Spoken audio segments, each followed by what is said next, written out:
right. Welcome back, ladies and gentlemen. This is David Patrick Carey with Church of the Eternal Logos. And today we have another open debate panel. We're going to be discussing what is the modern counterculture in 2023. So obviously, most people are going to be familiar with the 1960s counterculture. And I want to list before we open everything up. Looks like we got Matt already ready to hop on here. So, guys, I'm going to share the link right away. We're not going to be doing too much of an intro before we hop into the open panel. So, if you and I hope some people disagree, you're already probably going to guess what my opinion is on what is the counterculture. But let me share this link again real quick in the chat. So if you have an opinion and you're able, hop on, more the merrier. So the question today is, what is the counterculture? If we look at the 1960s, a few things that I marked down in regards to what the counterculture was in the 1960s, we can see feminism, civil rights, the use of psychedelics, socialist ideology. This was during the height of the Cold War. Obviously, we were coming out where do you start the counterculture? Most people begin it somewhere around 1963. The end of 1963 is where we have the JFK assassination. 1964, we already have Leary and crew being kicked out of Harvard. And by that time, I think most people would already say that psychedelics, much of the social movements were already in swing. 1967 is the Summer of Love. 1969 is Woodstock.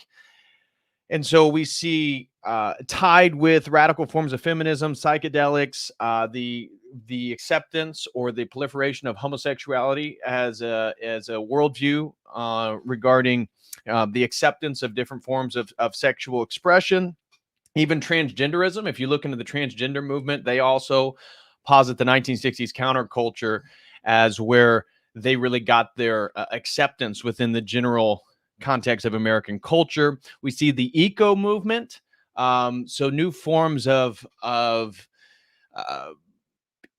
ecological understandings and the appreciation of nature and the protection of that. So various laws were passed in regards to national parks and the preservation of natural sites. Of course, rock and roll was big in the 1960s and was a significant catalyst to the counterculture. We see in anti-war. And so I was comparing that. And so obviously my position in today's open debate panel, and I welcome everybody for different opinions, is that the new counterculture is something quite different than the 1960s counterculture. And in fact, the 1960s counterculture is now the normative narrative. And so one of the only things that I could find of similarity between the 1960s counterculture and the contemporary counterculture, and interestingly, is being anti-war. The height of the Vietnam War was a huge emphasis in regards to the counterculture in the 1960s and why freedom of sexual expressions, why the use of inebriating substances, why all these things should be accepted, feminism, new forms of authority. But I look into 2023, and when I think of what is the most countercultural thing you can do, one is to be anti-jibby jab. If you guys know what I'm saying, not getting this is certainly anti-establishment, pro-patriarchy, pro-traditional Christian values, nationalism.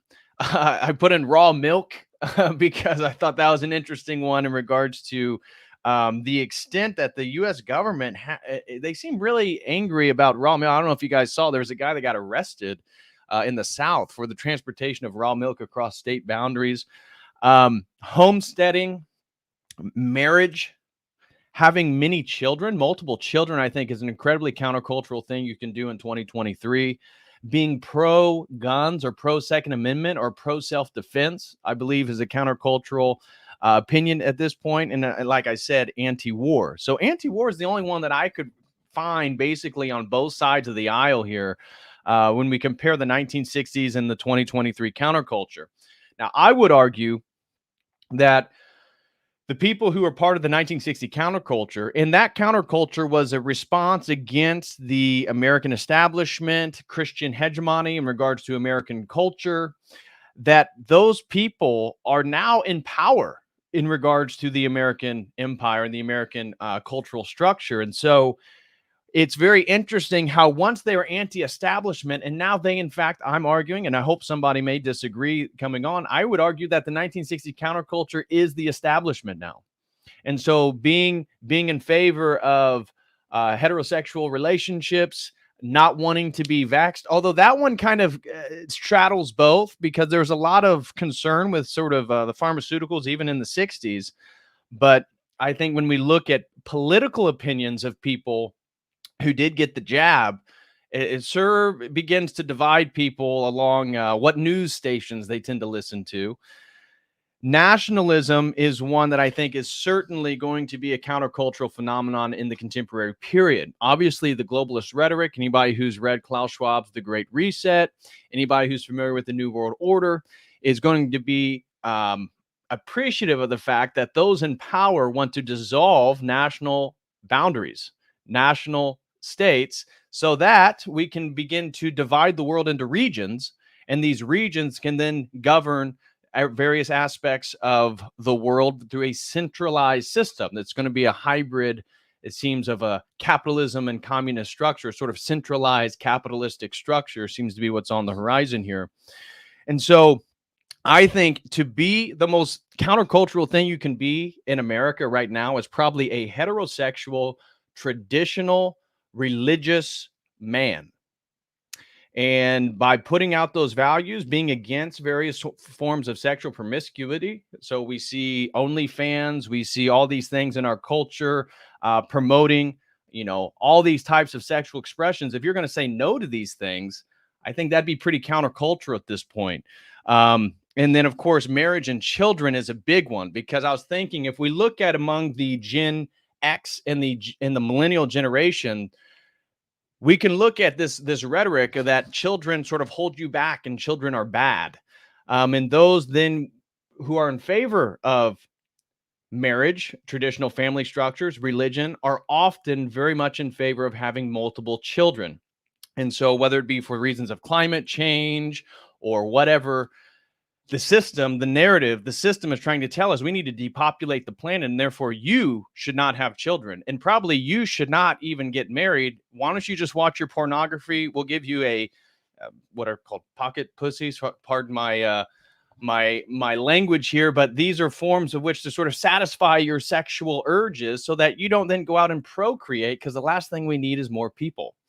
So this is my general opinion. We already got a handful of people in, so I'm going to bring everybody on right now, and we can just go ahead and dive into today's topic. Welcome, Matt. Welcome, BSS TV. Welcome, Ivan, and welcome, Neurojack. How you guys doing? Good. Good. How are you? Good, man. Good. So you guys are familiar with the topic here. What's anybody want to start off on what their opinion is on the debate topic today? What is the modern counterculture in 2023? Well, it occurred to me, being that we're both in America, I couldn't help but wonder, I'm on the East Coast, just outside of a big city in a largely liberal area. I couldn't help but wonder, is it countercultural to kind of go trad these days in the middle of America? I know you're in the Midwest. Right. What's your take on different, kind of regional takes on that? In regards to being more traditional and how that relates to different parts of the country? Yeah, I mean, a lot of people are talking about like, hello, I'm a trad wife or whatever these days. So, or that the hashtag trad trend, I guess. Right. I would say, at least here in the Midwest, among my friends, and my friends aren't all Orthodox, but I would say they were certainly on the same cultural divide that I am on. They're all thinking about family, children, land, food, water, in regards to long-term expressions. And so I've noticed that, at least in my friend group, now I have friends, we're all like-minded and stuff like that, but the wives of a lot of my best friends, they're the ones that are getting deeper into traditional Christian culture, deeper into the understanding of homesteading. And this is kind of been a catalyst for my friends who they know my beliefs, they know what I do, that we basically agree on all the major issues, but it's been their wives that have been getting them in more of a biblical based worldview. And I think that's really interesting. And I think and for both partners, having children has been a huge catalyst for them as mothers to begin to reorient their worldview, and then in a way force my friends to reorient themselves in the way that they view the world. So what are your thoughts on that? Yeah, I mean, I can't help but be reminded of like a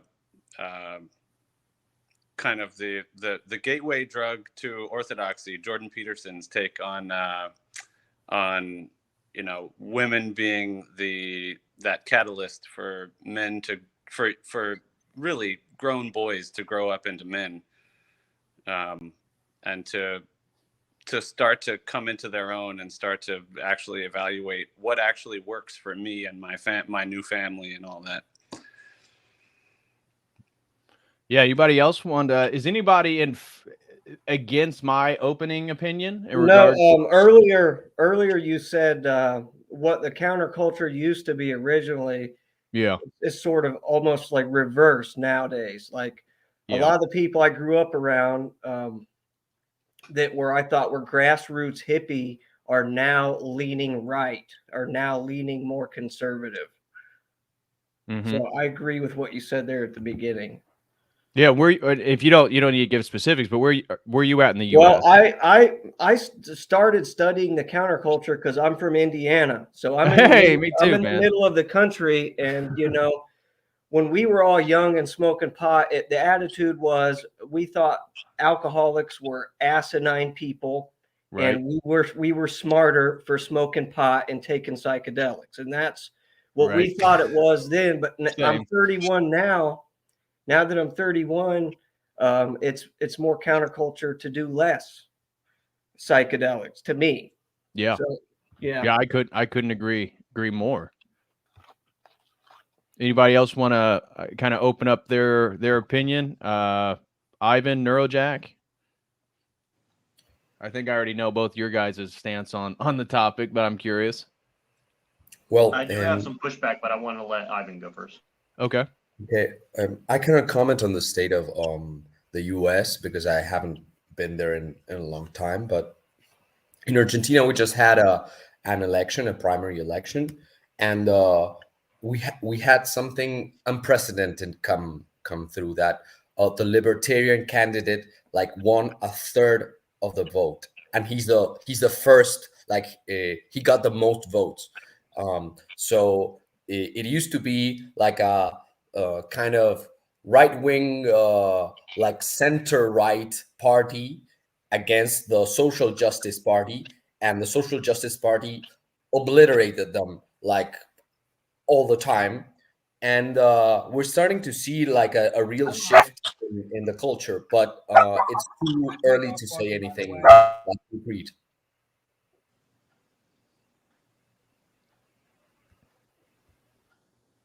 Nice. Neurojack, you said you had some difference of opinions? Yes, I do. I'm sorry. I'm here with my Yeah, kid. go ahead, I have man. to mute, so apologize. Sorry.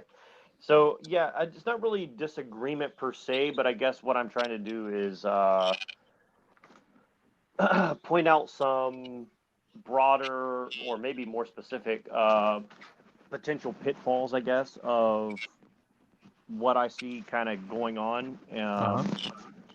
Within Christianity, but definitely I think it can make a better case for more broadly in society. And I guess what I'm trying to, I don't know exactly the best way to describe it, so I'll just do it as best as I can because it keeps coming up in different conversations. And I was just talking with Posh in a way about it, but this is probably a little bit easier way to talk about it here. And I guess the easiest way to say it is something along the lines of there seems to be a Hegelian dialectical thing going on where they just keep pushing everything, left and right, and then they're synthesizing in the middle. And, that seems to be somewhat of a cult thing, and they've kind of externalized it out into, you know, the way that they run society. And specifically for Christians, you know, it seems that a problem that we can easily run into is where we're looking for solutions to these problems, and we think that we're kind of getting there. And I think it can certainly improve things, but I guess what I'm saying is like, you know, and you definitely see that with the right wing now, where everyone's like invested in Trump or something like that, right? Or they think that the guns are going to protect them, or they think that you know, there's ways to escape the system, right? And I think that I'm not saying it's necessarily a mistake to try. I think that we should be trying, but what I'm saying is that we may be tricked into thinking that we're doing something counterculture, but in reality, we may be playing into kind of that dialectical thing. And I'm trying to really form my opinion on that. So that's why I'm bringing it up. Okay, so I see what your point is, a sort of Hegelian dialectic where you have a thesis, antithesis, synthesis. I specifically, my opening, I avoided politics, so I just focused on issues. Because I obviously I'm not the biggest fan of the two-party system in America, and that's why I focused on anti-jibby jab. Now I know many New Agers, for example, that were against that. Now they were in the minority of uh, somebody's audio is a little wonky. Um, I know many New Agers and leftists that were against it, but then they were sort of outcasted within their own in group. That's really outside who they vote for. I'm sure they probably voted left of center. Um, Traditional Christian values, I think we're going to know how that lines up. Nationalism, homesteading, marriage, children, guns, anti-war. I don't think those are necessarily a political position in America. They're more of a set of values and a worldview. And if you look up the definition of counterculture, counterculture, it can be describing any social movement that is counter to the general consensus within a given culture. And so it's always going to be a minority resistance against a normative narrative or value system. So from that perspective, I don't think it's necessarily political. I mean, we just saw the indictment of Trump there in Fulton County, and I'm much to the right of Donald Trump.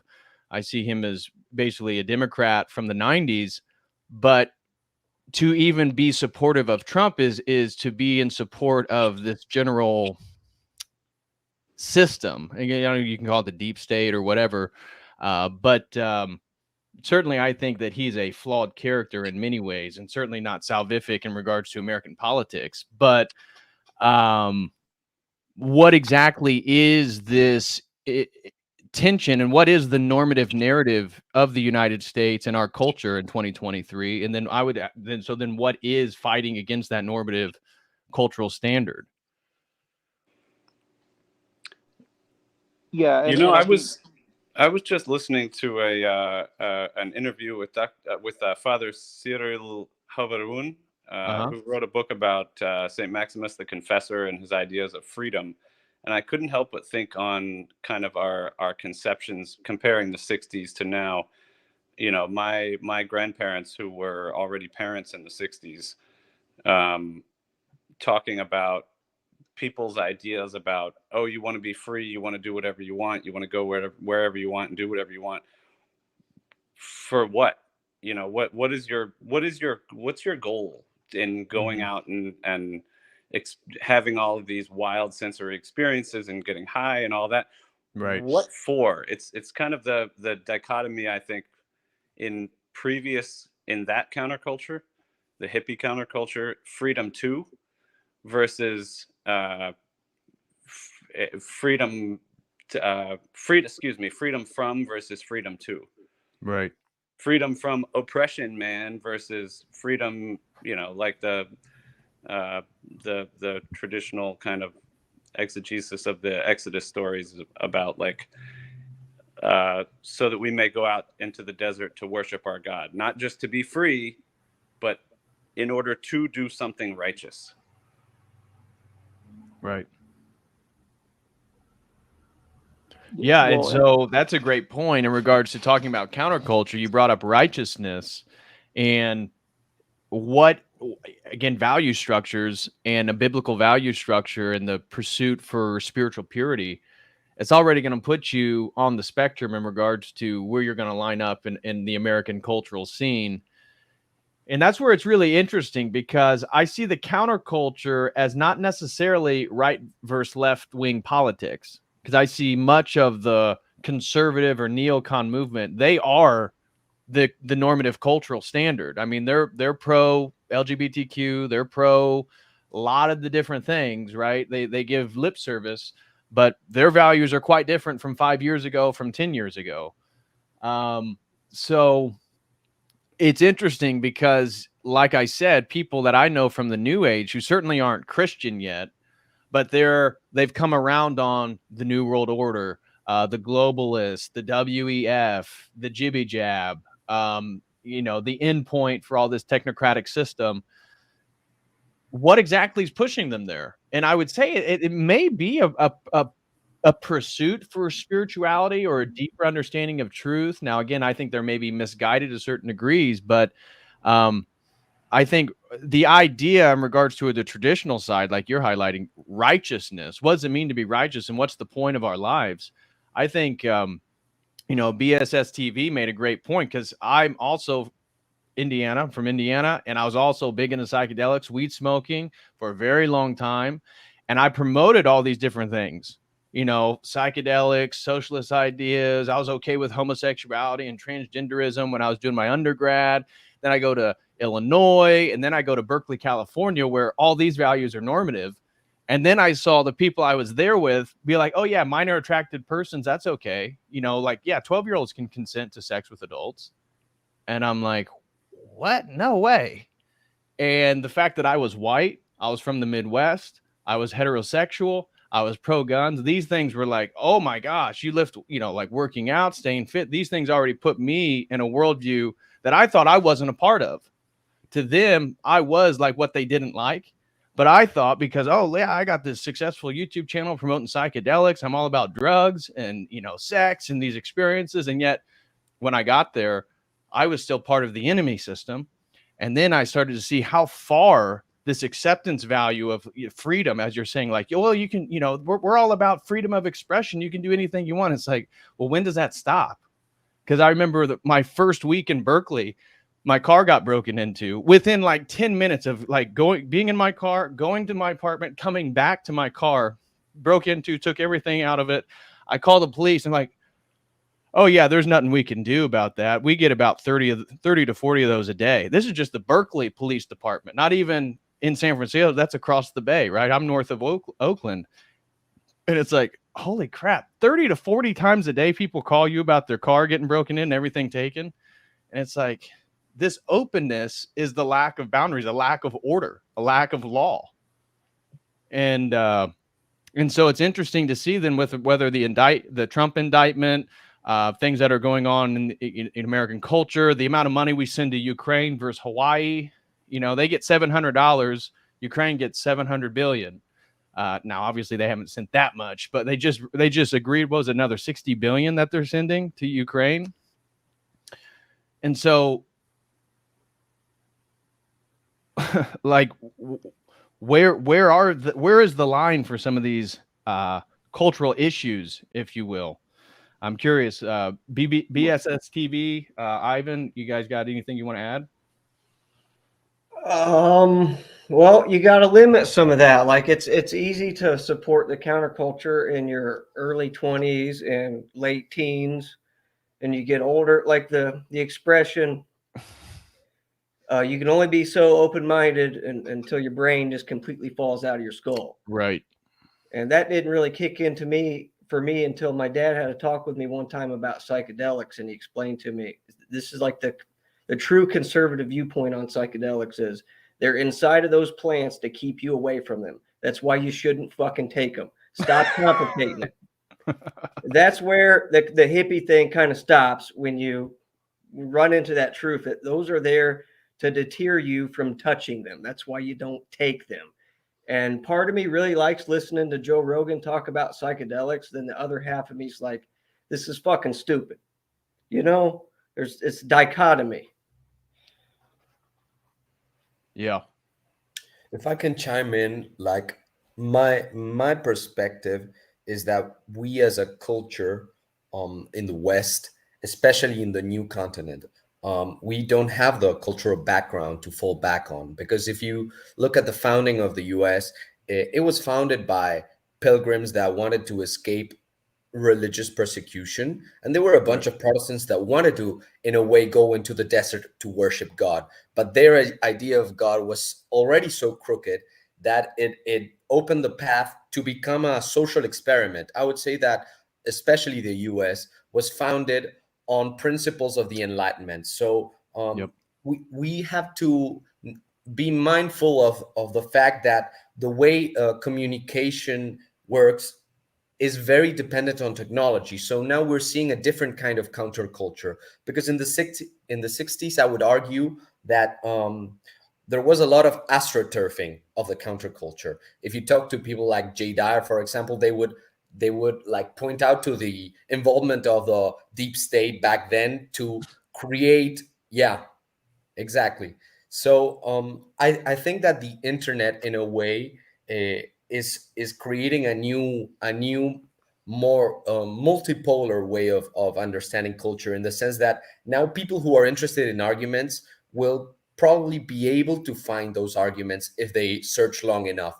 But it's Mhm. such a small minority of the populace that it's not going to be impactful at the like in the first years. But I see this as a big opportunity, especially for Mhm. channels like yours that promote orthodoxy and do so with such an intellectual and rigorous way.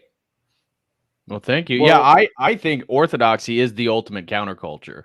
And when you were speaking, one of the things that I wanted to bring up and why I had this book on hand, for those of you who haven't read Weird Scenes Inside the Canyon, Laurel Canyon, Covert Ops, and the Dark Heart of the Hippie Dream. It's by Dave McGowan, and it highlights how the CIA was incredibly involved in regard to the development of the hippie counterculture in the 1960s. And some be like, okay, so what? You've already listed, feminism, psychedelics, transgenderism, eco movement, homosexuality, rock and roll, anti-war, civil rights, all these things. Maybe they're good things. I would say all those, except for anti-war, are now globalist values. And so, my then perspective on the counterculture at a global level, it's not about political structures within each country. It's about the globalist culture. So, having traveled to Europe recently, the biggest shock to me was to see how the culture of the Gen Z, like there were still cultural differences when I was in Germany or Greece or Ireland. Especially the boomers, you can still feel they have their culture. The Gen X and even the millennials, but the Gen Z, they are. It's like they're the exact same, and it's because they're into a global culture. And so my nieces are Gen Z. Two are getting ready to graduate high school and one's in college. And so the way they dress, what they listen to, all the stuff that they're into in regards to music, entertainment. It's like when I was traveling Europe, I was seeing the same exact shoe brands. It was everybody in Germany, there was like three different pairs of shoes and everybody had them. They were either like Air Force Ones or Nike Dunks or, like the old school New Balances. And I'm thinking the old school New Balance, like that's what my nieces wanted for Christmas. And it's like this retro Gen Z culture. And then I go to Greece and there it's the exact same thing, is that the Gen Z, they all are wearing the same thing. And so it feels like what we're up against is the counterculture is a sort of national resistance against the globalist culture, because the homosexuality, the transgender, why are those flags so important to the war in Ukraine? Right. I think that's a perfect example of this resistance against this globalist force. But I'm curious, what are you guys' thoughts on that? well, just real quick, I think what you guys are touching on is kind of what I was saying, because I know I mentioned political stuff, but I didn't really specifically mean political only. I was just trying to give an example. Like in the way that they astroturfed the counterculture back in the 60s, I find it difficult to believe that they're not also trying to do so now. And specifically, when you mention anti-war, I've always been like, not totally anti-war, but I've always had a huge suspicion that most of the wars that we glorify in the West, to say the least, are certainly not justified in the way that we think that they have been, right? So, and that does seem to be a kind of unifying thing of what I would say is a kind of overall a good sign that it's true and true counterculture. But at the same time, what I'm saying is like it does. I do think that there is a very real potential that you could see astroturfing of modern counterculture, not only from the left but from the right as well. The idea that war is not intelligent, that's counterculture, right, guys? Well, but it could also be subsumed within a dialectic. Like, I get it that there could be a justified nationalism and a justified anti-war position, but if I had to like search my own feelings, I would say I'm not anti-war. I would be in favor of a good imperial power. Yeah, But just just war. Yeah. yeah, a just war. I would say, even from my own perspective, I don't know if Putin is a good guy or whatever, but at least from what he is trying to relay, he's trying to paint this war as, look, the Ukrainians are killing Russians within their own country. I want to defend them, and this Hello. they're using their pawn state, Please. Ukraine, like the US is using the pawn state of the Ukraine to bash, to beat into submission the last, let's say, the last anti-globalist country in the world. That's their narrative. It might be false, but Right. I would side with them. Like, I think their war in that sense is justified. Right. I would say also, you being in Argentina, in the American landscape is a little bit different now. Obviously, I'm also in favor of a just war, but America, since Vietnam, is continuously getting into wars that the populace is not in favor of. So Argentina is a little bit different, right? We then have this American establishment and this military industrial complex where, I think the latest estimate I've seen is like $21 trillion has gone missing from the Pentagon since like the 1970s. $21 trillion. Nobody knows where it's gone. And we know that it's probably underground bases, various military operations, all types of stuff that we have no idea about. And so when I say anti-war, I mean I'm tired of America being the perpetuator, the military arm of globalism. You can look at, like, there's different, the Western powers. It feels like they're divided. There's the financial wing, there's the tech wing, there's the military industrial complex, and it feels like 9/11, we are the military to defend Israel, right? So Israel just gets us to do all the dirty work for them. They're able to keep all their soldiers inside Israel and slowly expand their country, where then we go to Iraq, we go to Afghanistan, we go to Syria, we go to all these different places. Again, Desert Storm in the 90s. It's just continual. Now it's Ukraine, and now Biden's already sent American National Guard to Ukraine. It's ridiculous. So it's like the anti-war is, we just want to pull people, like, say stop, no more of that. But we would be in favor of a just war. I think and that's why I said it's a very American thing, because I would assume all the guys on here as well, because we're American, we have this spirit that you want to defend against evil, and so it's like we have a very much of a sort of, especially American, it's like you want to, we love fighting, we love UFC, we love football, we love gladiator sports, we love like the fight, but we're tired of the country and the empire itself constantly warring against the world. And just real quick, because we're getting very close to a point that I have been wanting to kind of touch on. You mentioned about how we're kind of like Israel and this global powers military wing. And if you look into where the ideology of modern Christians, that to think that we are supposed to put, I guess, Jews back in Israel as a political entity. It came out of the Zionist thing, but a lot of the supporters were also basically aristocracy from Europe. So royalty in Europe. So there seems to be this kind of weird connection between this, and that's kind of what I'm saying about how they've already done that with the right wing. I mean, here in America, we think that being in the military and being quote unquote patriotic means something other than what it actually is, and that's kind of what you're touching on right there. I think with talking about these wars that make zero sense from a American sovereignty standpoint, right? Right. Yeah, I totally agree with that. Anybody else got some ideas on that? Yeah, I would push back against that in the sense that, it, although I Hey, get that, Brandon Looney Tunes, I'm gonna have to kick you off, bro. It's just with your dog. It's very distracting. So I appreciate you jumping on, brother. But if you can get your dog out of there and clean up the audio, nice to we'd meet. appreciate it.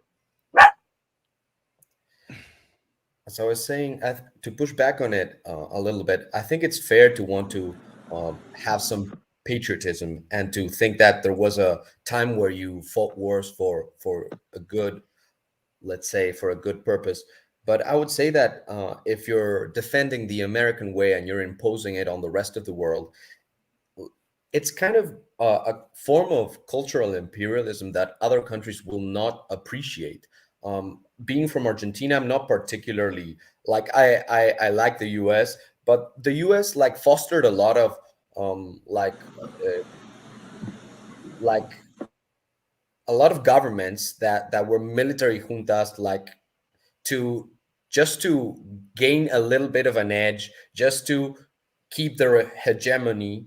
And I'd say that the American way, in the way that it's presented by the American intellectuals like Francis Fukuyama, that thinks that democracy is the final stage of history, that history has ended, it's kind of a very modernist and, in a way, totalitarian way. Like I think that the way that these people are thinking, these globalists are thinking, is that if only we can get all of the world to become a democracy, then there will be no more wars. So they're actually trying to meddle with other countries like, I don't know, Russia, like China, in order for them to bend the knee to the way of doing business that the US has, let's say, established, which is basically neoliberalism, which is basically a crypto oligarchy that is running the show while the plebs think that they have a democracy and that they have a say.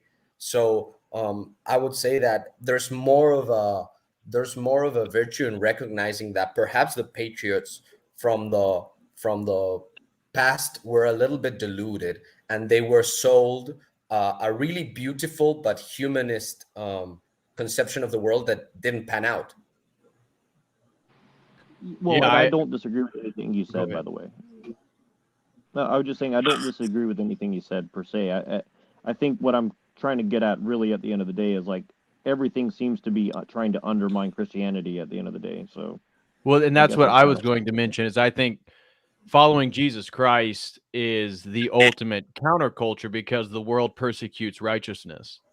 And so the fact that the world killed God incarnate, and we can point to Schofield Bible, American evangelicism, and Protestantism, basically moving towards the globalist structure. So I don't mean all forms of Christianity. That's why I'm specific in regards to orthodoxy. In orthodoxy, does not put nationalism above the church, but it definitely allows you to have a national identity, which the globalists do not want you to have. And so that's what's so frustrating about it. As an American, I don't even feel like the wars for the last 30 years is about us giving the world democracy at all, because nobody here really wants them to happen, but they continue to happen anyways. It's more about this globalist expansion. It has to do with globalism and nothing to do with like the spreading of American values. It's that our country has been taken over. You can point when the 20th century, JFK, the 90s, the first Bush. Where do you want to start? Many people have different opinions, but it feels to me, as an American, it's like the system we're in, like being in the Midwest here in Indiana.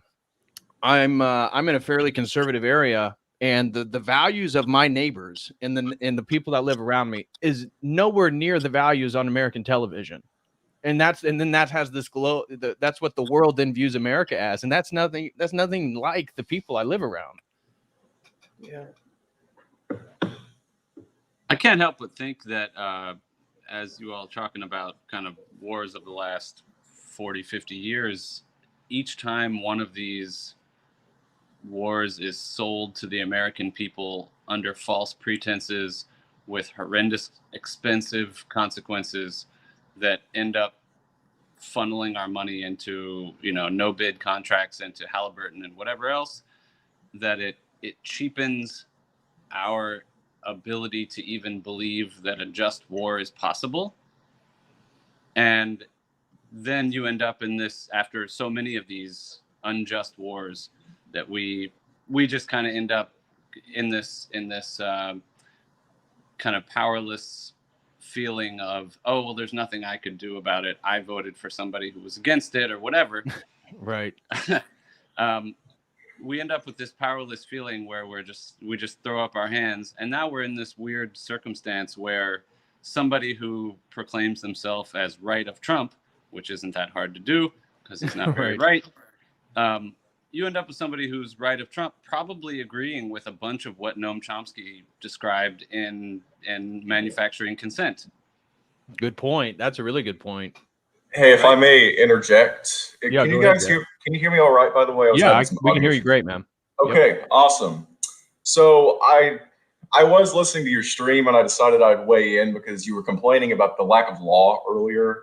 And I'm actually a second-year law student. And let me tell you, having gone from a rural Texas setting to being in one of the major cities in the state, it is night and day. It's much like you said, it's lawless. And I mean, I go to law school and we talk all the time, about what's the right decision, what should a judge do, so on and so forth. Well, how do we know which laws we have are right or wrong?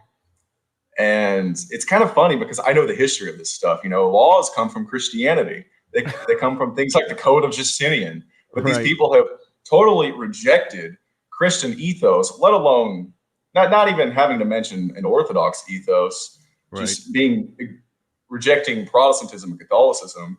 There's no justification for anything. I've had it happen several times. I'm in the middle of a lecture with like 100 other students, and our professor, he starts to get into something remotely philosophical. Like, I can't remember exactly what the topic was. It was something about whether it's like right or wrong to breach a contract, basically. And then he said, well, that's just a little too Sunday school for this class, so I'm not going to get into that. I know. And this guy is like 80 years old. No doubt his professors, when he was my age, was saying stuff about how there was a Christian foundation to the reasons why we have the laws that we do. Right. And it's just, and back to the lack of boundaries, sometimes I just feel like I'm in an insane asylum when I go in there because, growing up, being stuck in the matrix, you just think lawyers are like just these great, well put together, moral, upright people.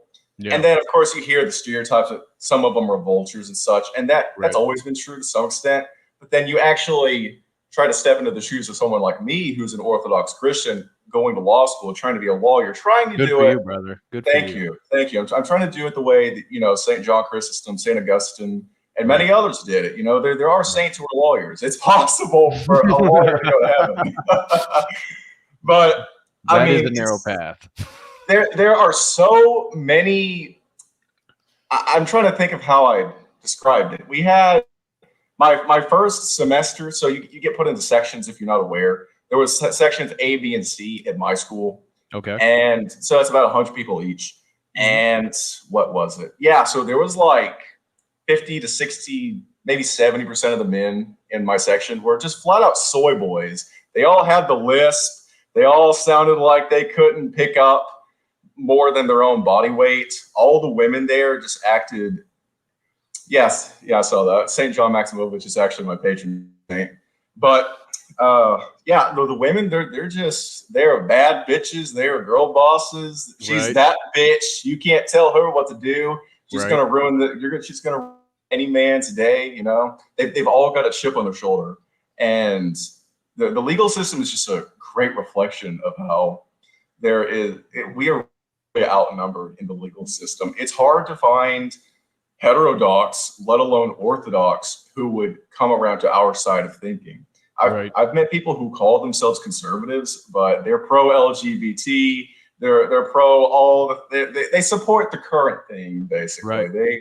There's very little that separates them from the liberals, from the woke, and it's honestly really sad to see because and I mean, I'm in a major city, and I actually worked at one of the courthouses in this city, and just the tolerance for crime is unbelievable. We had people that would I worked for a legal office, and we had people that were getting charged with the same thing for a course of like 30 years, and every time it was just a slap on the wrist. 2 weeks in jail for stealing something, and then he's in court again, 2 more weeks. And I understand there's a system of misdemeanors and felonies, and Right. you can't just throw somebody away for 50 years because he stole something. But I mean, you see the same guys coming in who have like a 30, 40-year record. And I would look over to one of the lawyers and say, dude, why is this guy still coming in here? Can't you like upgrade this to a felony and ship him off to some remote island somewhere? This guy can't behave in society. There's no accountability in our system. Therefore, none. there's no responsibility, and therefore there's no order. Right. He would just look at me and say, that's just the way we do things here. It's not like where you're from, where you would actually throw these guys in prison. Right. Yeah. And that reminds me again, like you're talking about the conservatives that are for the current thing. That's why I specifically did not talk about the counterculture as Republican versus Democrat or conservative versus liberal, because as I said, I know people that have dreadlocks that are covered in tattoos that, talk about God as source, that they probably agree with a lot of our values. And that's the point that Matt was talking about with Chomsky, which I didn't even think about, and is a great point. It's like this place that we're moving into. It's like some, in a way, in various degrees, of course, but some people on the left are much closer to sort of core values in a way. Now, maybe not sexual expression and stuff like that, than people that are supposedly on our side, like the conservatives, because they're so entrenched into the neoliberal worldview that whether they vote R or D, it doesn't matter. It's the same thing with a little bit of a different flavor to it. If I might add one more thing I just wanted to say I thought was interesting is, like you said, it's just the paradigm's been totally shattered. I mean, I know people that go to my church. My church is very conservative, mostly converts. It's a ROCOR parish. And I mean, some of the most upstanding, pious people there. It's an interracial married couple, which you would not expect from a conservative background. A white male, black female. Right. And the male straight up looks like he's a hippie from a movie. He's got long hair, long beard, glasses. The dude looks like he smokes weed in his van all day. But he's one of the most traditional people that you would ever meet. Yeah.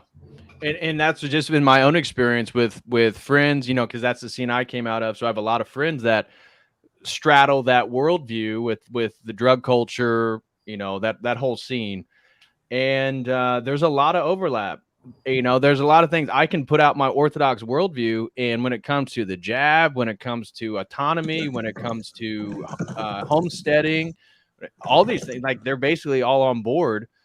They're certainly more accepting of cultural issues, social issues, but in regards to like raw milk, marriage, even some of my hippie friends, they're like, well, I just want, I don't know about all this sexual stuff going on, but I just want one woman. I just want to get married and, and have kids. And it's like, exactly.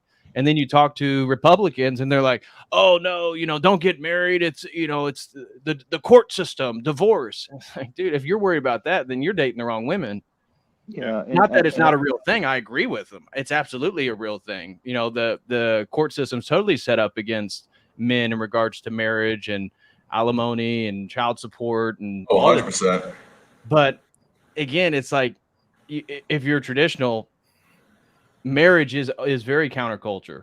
I mean, even in the manosphere, Rollo Tomasi is he's been married for like 25, 27 years, and yet like subtly is like telling men, oh, don't get married. And then there's another guy, he has the beard, I forget which one he is. He's always telling people don't get married or sign a prenup if you do.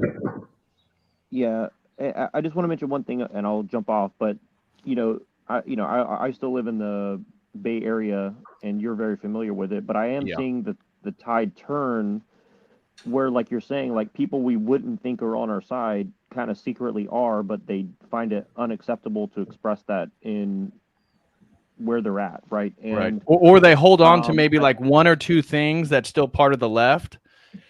And so they're like, they agree with us on a lot of things, but then they can't fully come over because we don't agree on certain issues.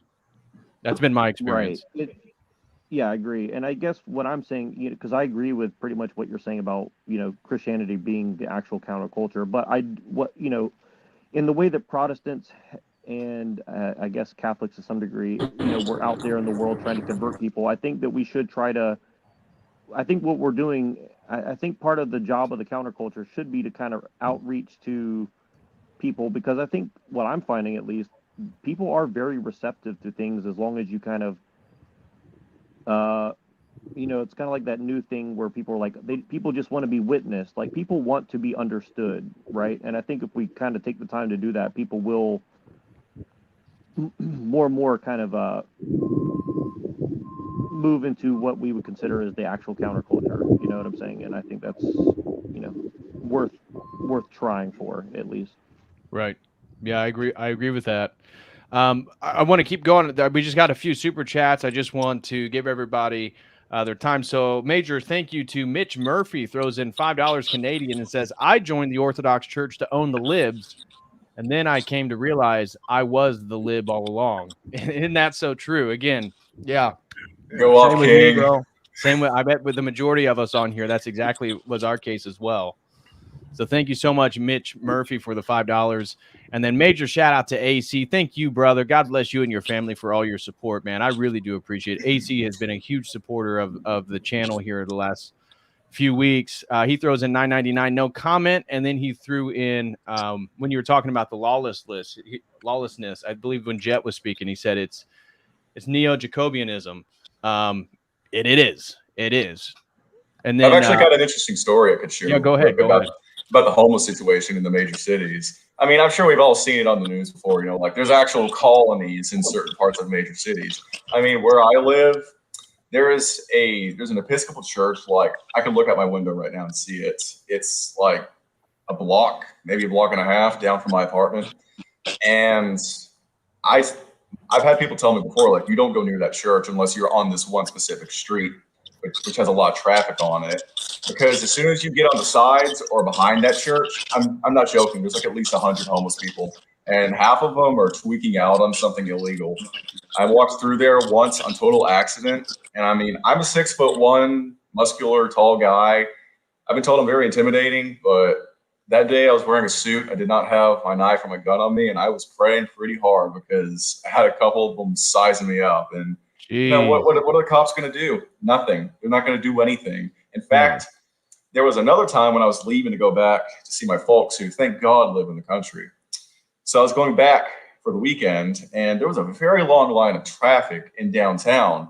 And I'm just thinking, what is going on? It's never like this. If you ever driven in a major city, it's very aggressive, very fast paced. Traffic, it doesn't happen that often. And when I finally get up there, there's a homeless guy just standing in the middle of the road. And this guy he's on the moon. This guy is not even on our plane of existence. He's sitting there right on the white stripes, and he's got a piece of plastic in his hands, and he's just staring off into space. And I'm just, me, naive, not having really been to the city before, I'm thinking like, sheesh, why don't I just call the police and tell them about this? And after a moment, I was like, no, they're not going to do anything. And the best part, I turn around the corner to get on the freeway. And as soon as I turn the corner, there are 2 or 3 cops about a block down from this homeless guy. and they are laughing their asses off. They're having a good time, just loitering, just wasting time. I guess they're trying, just killing time till they get off their shift. And I'm just sitting there thinking, like, there's no way they don't know about this guy back here. There's no way. Right. And that's Not gonna do anything. and that's the irritation, because I've seen the same thing here in Indianapolis. It's like, why didn't anybody just move that dude? Like, why don't they force him to get out of the way? And it's like nobody does anything. It's like normal people have to just go around people that are causing distress and are unruly in our society. It's absolutely ridiculous. Next super chat, the last one here that came in was from Frankie D. He was just in here and then he hopped out. Shout out to Frankie D, my brother. He throws in $4.99 and says, bros, the entire American system is top down because of this. They eradicated the role of the judge with mandatory minimums. Yeah, you would not believe just what a difference the law enforcement and the judges are like in a red and a blue county. Because I come from probably one of the most red counties in Texas, and I came to the most blue county in Texas. So I take it you're in Austin. Second most. I'm actually in Houston. Oh, okay. But it is unbelievable. I mean, like I was saying earlier, I didn't really get to go in detail, but I mean, there's certain things like I've seen guys come into court and they've done some things that we would consider pretty morally reprehensible for a misdemeanor court, like domestic abuse, or this is like the 10th time he's come in with drug possession or damage to property, like $20,000 of damage for property. And this dude gets like a week in jail. And if you did the same thing where I'm from, you're getting at least 6 months. Wow. That's ridiculous. There's a thing, if you don't know, it's called a pretrial intervention, which is kind of like probation in a sense, because a conviction will go on your record, but a pretrial intervention will not. So the prosecutor will tell them like, hey, don't do these things, do these things, like community service or take a course or whatever, and it goes off your record. They will give a pretrial intervention to people that frankly don't deserve it because they're just repeat offenders. I mean, I've got so many stories. I could just sit here and take up your whole show. Jeez. Unreal. Patrick, welcome, brother. What's going on, man? You got any thoughts on today's topic? Yeah, I do. One thing that I feel like is kind of like underpinning our entire conversation is it sounds like most of us here are at least Orthodox or moving in that direction. Right. And at least something for me that when I started going down that path was the complete changing of how I see authority. And so traditionally, I thought of kind of like authority comes from your own will, like the deification of your own will. And so now I see that completely different. And we're talking, about like conservatives and liberals a little bit. They're both operating on the same, playground, because if you think, what is a conservative conserving? It's just a previous iteration of liberalism. And so they think like Blair White holding an AR-15 is like winning the libs. And you guys are like, dude, it's no. But I think it all has to come down to the deification of self-will. And then if you aren't into that, then you're kind of seen as an enemy, because the system is promoting, like New Age people, for example, which is, deification of self-will. The crystal told me I've got the spiritual contract, the whole 9 yards. But yeah. For me, can you guys hear me still? Yes, sir. Yeah. For me, being counterculture was often about being sacrilegious and religious at the same time. Good point. Earlier, we was kind of talking about how everything's overlapping. Well, our old classic definition of counterculture comes from a time before the information age and before the internet, right? So that makes this talk difficult because there's so much information. It's hard to encapsulate what counterculture is. I'm glad we're having the talk, but it's difficult, isn't it? Yeah, definitely. Yeah, I agree. Too much information. What's most disturbing is just the fact that coming on here and showing your face and your voice, especially with stuff like AI and all the technology coming out, I mean, it almost feels like a dice roll just coming on this channel of all places just to voice your opinion, because there's always that little piece of you in the back of your head like, well, what if someone's like recording this that just somehow can find you and then show all of this to your friends and family, and your employer. Whereas we never had to worry about this stuff back in the Are you an day. AI man? Hey, Patrick, I think the wind's blowing. It's kind of loud through your microphone. All right. You have headphones or yeah? Yeah, I'll move. Yeah, Okay. to your point, in the future, when we have these conversations, you're just gonna like log into your CBDC account, and it's gonna be like, you said the word Jesus Christ, you are a hate speech, you know, and then you're just Yeah. gonna disappear. You're a bigot. I know. And Jet, that's the sad thing, dude. I don't even try to be extremely controversial on this channel. I literally just try to promote orthodoxy and like Right. logos theology. And I could understand from your position, you know, again, we don't know each other, but whatever you do, it's, you know, it's crazy. The culture is so crazy. Again, and then we're talking about counterculture. And just by promoting Jesus Christ, Eastern Orthodox Christian values that have been existent for 2,000 years, like it's worrisome. Something could happen to you. I worry the same thing about myself. Yeah, every time I show my face or say anything, I mean, heck, just go on Discord and say something anonymous. There's always that little schizo part of you. It's like, what if someone somehow finds out something about me, and then I end up like everybody else that gets plastered all over Twitter and media? Rejoice. Right. Rejoice, man. You're going to be persecuted. It's a crown of glory True. that you will receive. Going to the point of like the internet age and the whole thing with politicians not backing up the security forces, like the candidate that won in Argentina that I was mentioning, his platform is about like lowering taxes because they're killing us with taxes, and like the political will, because we also have the same like security doctrine of like the criminal is a victim of society and whatever.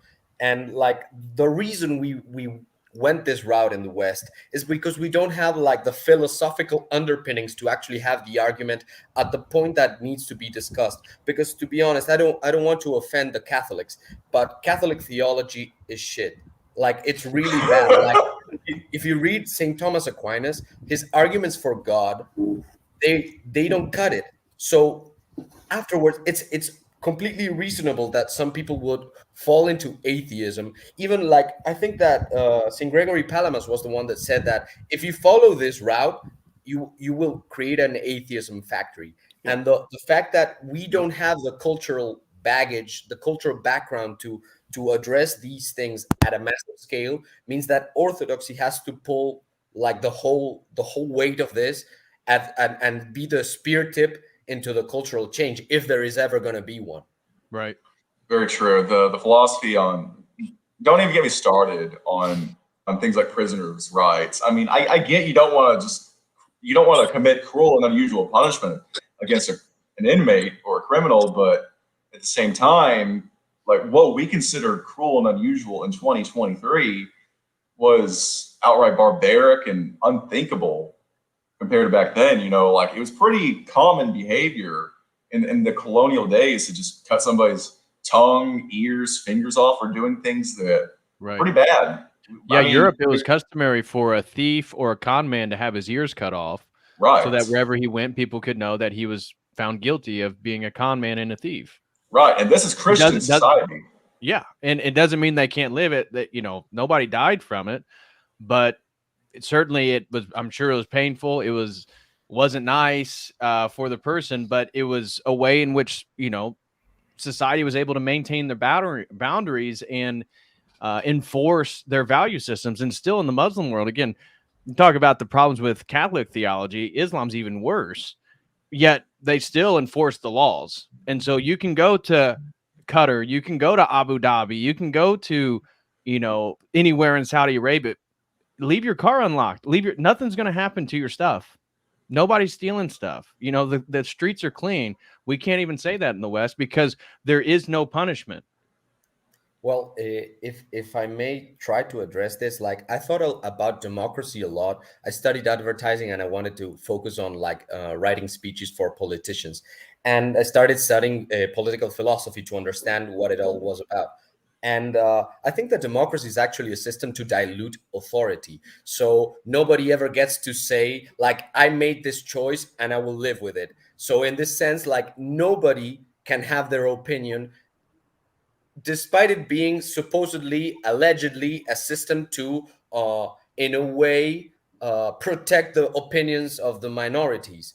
Now you can see that you're not allowed to have an opinion that is outside the mainstream, because somehow having an identity is an affront to people who just want to not have an identity or be undefined or whatever crazy nonsense they believe in. So I would say that it stems from an insecurity of actually like standing on your own 2 feet and saying, I believe this. And if you have a problem, like, go to war with me. I don't care, but this is what we believe here. And we feel like it's inspired by God. We believe, I don't know, in the divine right of kings, for example, or something like that.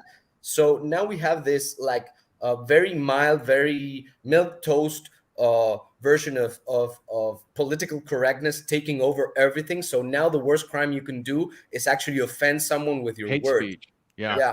You misgendered somebody. How dare you? Yeah. I want to let Frankie D. I know he's driving right now, so he's got some background noise. But Frankie D., if you're able to unmute real quick, what's your opinion on everything? I know you've been staying quiet because all the background noise.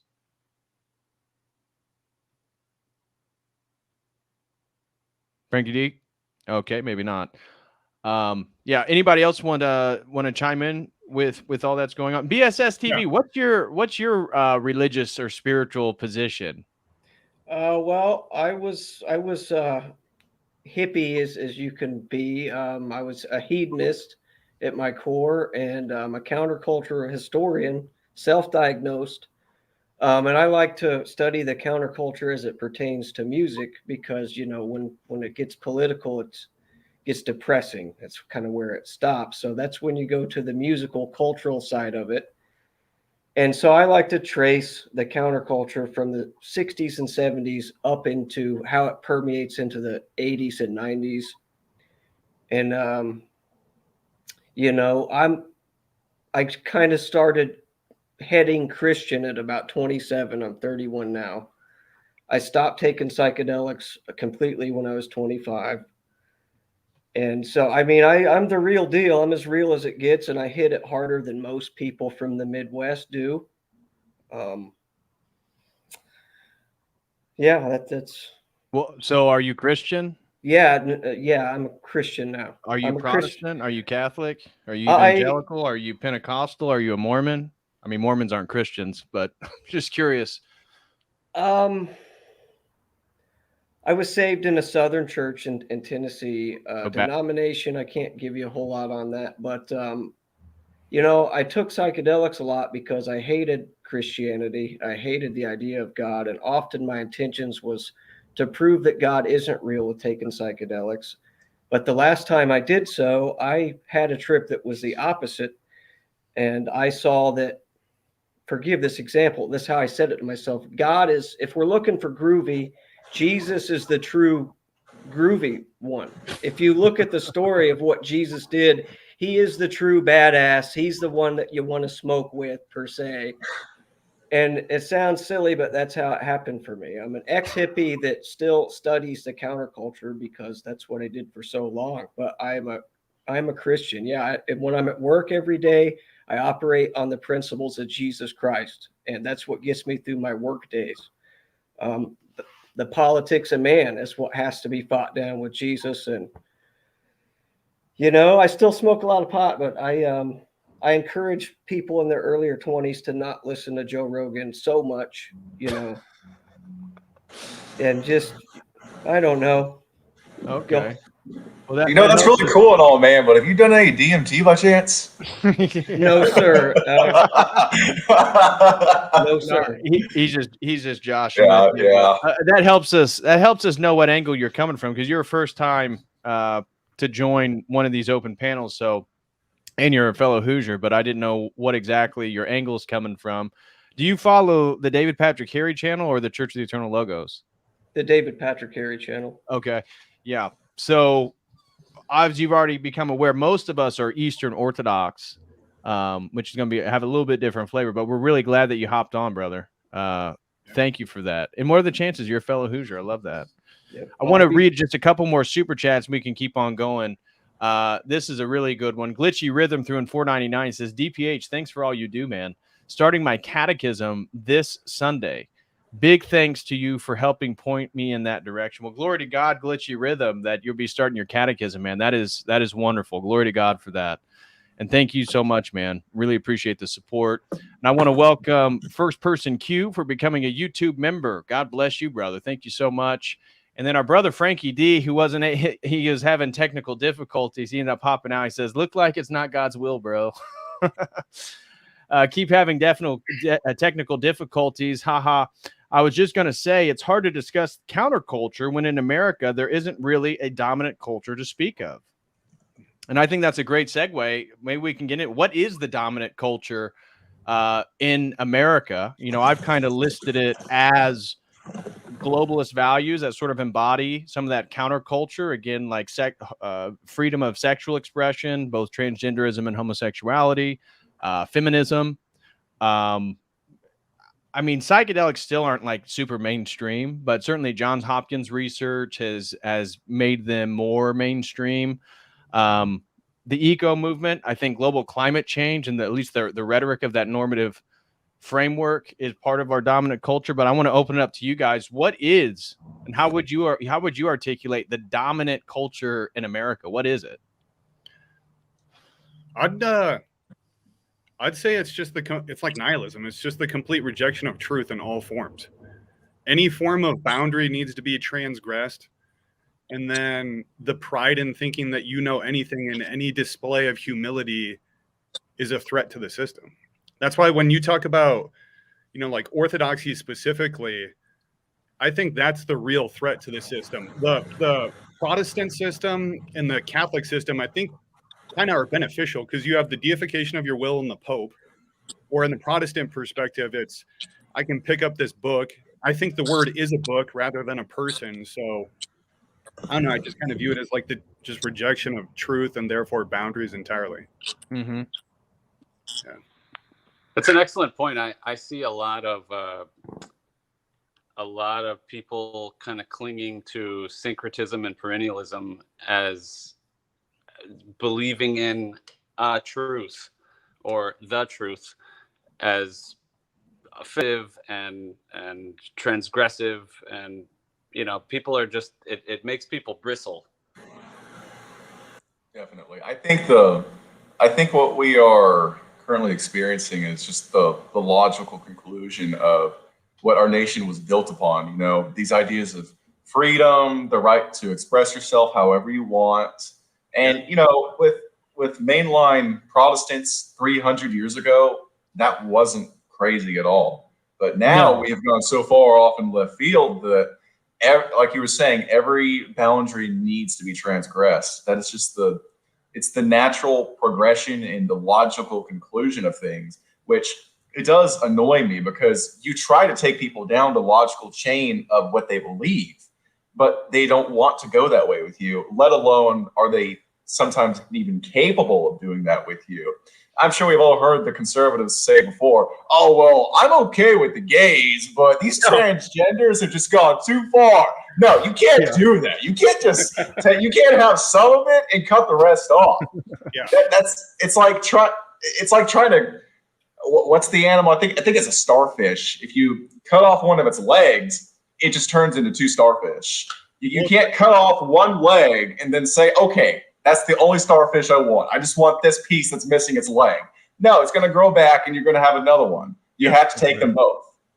Yeah, it's the full conclusion of the behavior. That's like one thing. I have a lot of conservative family members, so if I want to get them riled up, it's kind of fun. But, you know, they'll talk about giving no hormones to kids. And I'm like, I completely agree with you. Are we ready to stop giving women birth control? It impacts. You can't say that it doesn't. So I just view it as like a kind of logical conclusion to that. Yeah, that's it. Yeah. If I'm going to use hormones to change my, essentially one of the defining features of being a woman, who cares if you do it to a kid for other purposes too? But, right. Yeah. No, that's a great point. BSS TV, what's your thoughts on this, man? What do you think about the normative American culture? What is it? How would you describe it? You know, anymore, it's so difficult. I like to try to look at it when I'm doodling on my whiteboard, I think of it as what drug are you doing and what drug are you defending with your spirituality? I see that with a lot of people. Everybody's just sort of taking their drug of choice or hobby of choice, usually drug in this day and age, and defending it with spirituality. And I try to look at it like that. You know, where do they work and what do they do? And even then, still, I'm not really getting anywhere with it. But for the sake of just thought, I try to look at it like that, you know. And that kind of goes back to the original counterculture. It kind of moves into a drug thing. Drugs impact your diet. Diet impacts your actions and thoughts. And what kind of drugs are your politicians doing and not getting P tested for? And how's that cocaine affecting in the their White House decisions? is one of them. Yes, yes. Ukraine. And so I love how we can't determine who had the cocaine in the White House, but we can find a motive for a shooter within like 6 hours. Yeah. Yeah, exactly. And we can't figure out where the Wuhan virus came from. I know, right? How dare you say that? You are so racist. How could you do that? China virus.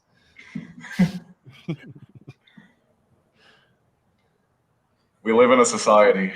Yeah, we definitely live in one of those societies. That's for sure. If I may interject. So like, BSS, you Nazi mentioned has- drugs. So you look at, I'm curious then, how does that relate to normative American normative American culture? Are you talking about pharmaceuticals? I mean, are you somebody who thinks I'm talking about coffee's a drug, caffeine's a drug? I think society has progressed into something just of like denial of our habits and justification of our habits. I think that's formed who we are as parents and the decisions we make politically and the education system. It's a bunch of covert drug addicts pointing their fingers at each other. And this is on topic. This is right on topic. Because that's what a lot of people do is they're just, we've all got that one thing that we're a little out of control with, and we secretly want to push other people onto it, and we secretly don't. And that's when it gets real counterculture, and that's when it gets real musical too.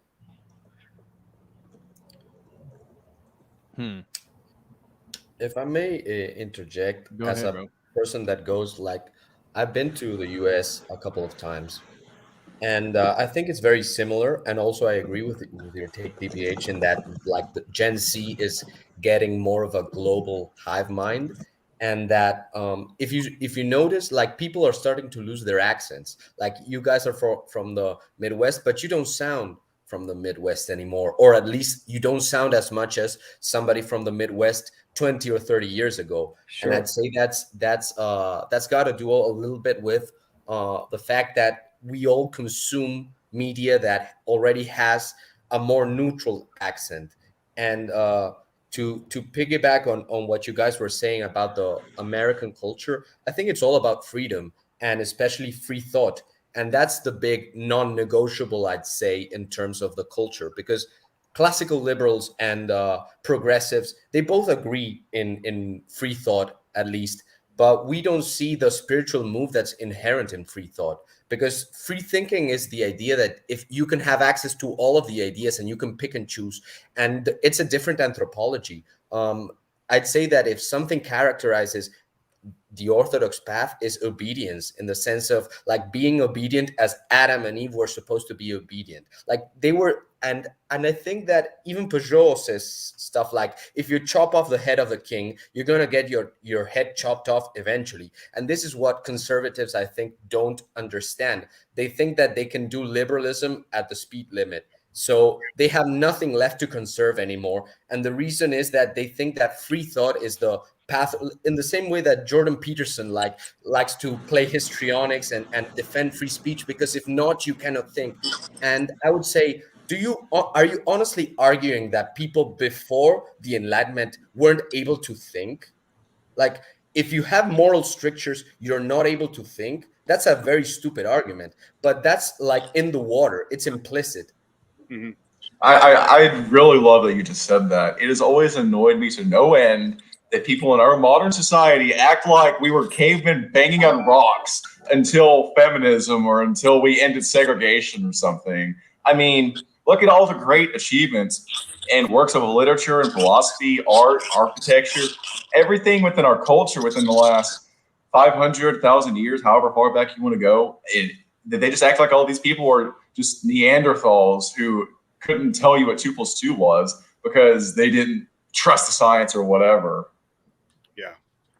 Yeah. So Ivan, can I bring up Ivan, to your point, DPH, wanted to hear your thoughts on, I hear you and Peugeot and many others talk about the importance of Orthodox theology being both and I hear Ivan talking about, freedom and free will together with obedience, that those two things are intentionally in tension. They're the, I was just in the vigil for the Dormition of the Theotokos last night, and it's absolutely replete with paradox and both and. And it's, as a pedagogical tool to teach that kind of thinking, that complexity of thinking, it's totally absent from the dominant culture. Right.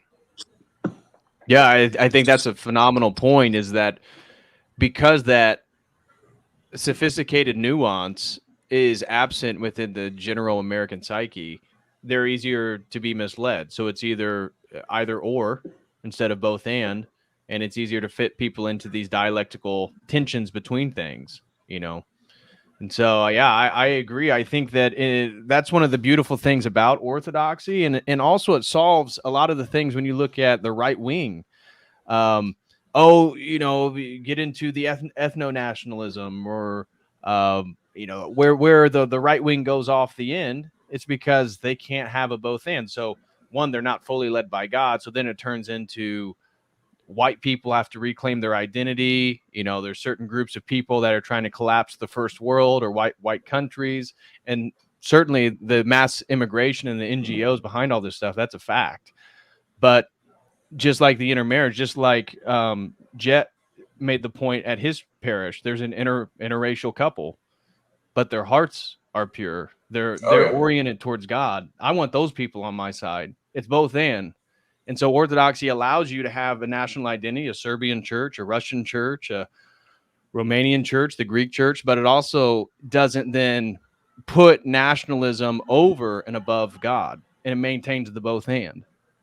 Right. I always thought it was very interesting. And this is not to just take pop shots at Catholics in the audience or that might be in this stream, but I mean, I'm sure we've all heard the argument before that Orthodoxy is just an ethnic club, when in reality, you look at the missionary work, and Orthodoxy is very willing to condescend down to the vernacular, to the culture of wherever they're working in. Right. They will take what they can from this culture and meld it with Christianity and leave what they cannot. I mean, a good example is the Aleutians all the way up in Alaska. They took totem poles and replaced the animal spirits they represented with biblical figures, with saints, and that became a type of iconography. Right. And then you contrast that with Roman Catholicism and Protestantism to some extent. A little hard to pin that one down since it's such a big group, but I mean, the most famous example probably is how the Roman Catholics treated the natives in the Caribbean and in Latin America. It was so bad that they flat out revolted. They, quote unquote, unbaptized themselves. They killed all the clergy in the area, and they just reverted back to what they were because they did not want to adopt a new language. They didn't want to adopt this idea that everything they knew was a lie, instead of this idea that, no, you believe some truth, but now we've come to you to give you the entire truth. Right. It's a very different mentality. It's one of gradual acceptance versus everything you know is wrong. You've lived a lie. I have the truth. You don't know any better. Now listen to me, or we're going to find earthly ways to persecute you, like withhold food.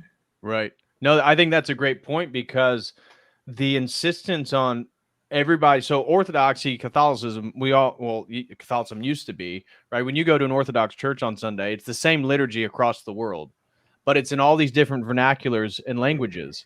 It's there for the people that are in that parish. And you think of the Catholic Church and this insistence on Latin throughout history. which is really an insistence on the submission to the papacy. It's the submission to Rome, and the same thing's true with Islam. I mean, that's one of the big tensions between Shia Islam and Sunni Islam. Is Shia is Iran, but those are Persian people, and Persians have an identity that's separate, historical identity that's totally separate from Islam, where the Arabs do not. And Islam is really a submission to Arabism. You submit to Arabic, you submit to Arab history, you submit to Arab authority, you submit to Arab supremacy. And it's like, it's the same thing in a way with the history of the Catholic Church. And Orthodoxy doesn't do that because, again, our theology of Pentecost, our theology of the Holy Spirit, is that we're uniting people through truth in their heart, the way they live their lives in their relationship to Christ. And so just like the Native Americans in Alaska, the first converts to Orthodoxy in North America were a bunch of Native Indians, where the Russians came and taught them the theology in their language and brought aspects in of their culture into the liturgy, into relationship to Orthodoxy. So then they can see there's space for everybody in Christ. There's space for everybody in the Orthodox Church.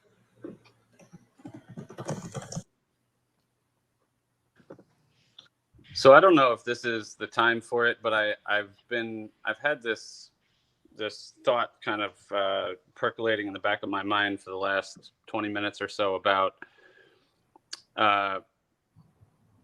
the idea of radical empathy, compassion. Radical empathy is not exactly the right word, but subjugating oneself to the care of the needy around us, and how exactly does that jive with the counterculture as it's described here? I'm thinking partially just kind of specifically about the lives of several fools for Christ that have shown up in the lives of the saints readings lately, about like St. Gabriel of Georgia, for example, reaching out to people as Christ did, reaching out to people that were anathema to the church itself. So I guess to say it more clearly, how do people who are living this countercultural life reach out to people who are not in true Christian love? That's a really good point. I'll let the panel. I'll open that up to the panel first before I respond. Well, I don't know about you guys, but I spend most of my time at work, and I spend most of my time studying. well, when you're at work, for me, that's the best opportunity to do it, because you can show people a lot about Christ and how you work. Not taking the high road and not cheating, politicking about somebody, saying something underhanded that doesn't beat their hard work. That's un-Christ-like. That'd be a good way to do it, through your labors.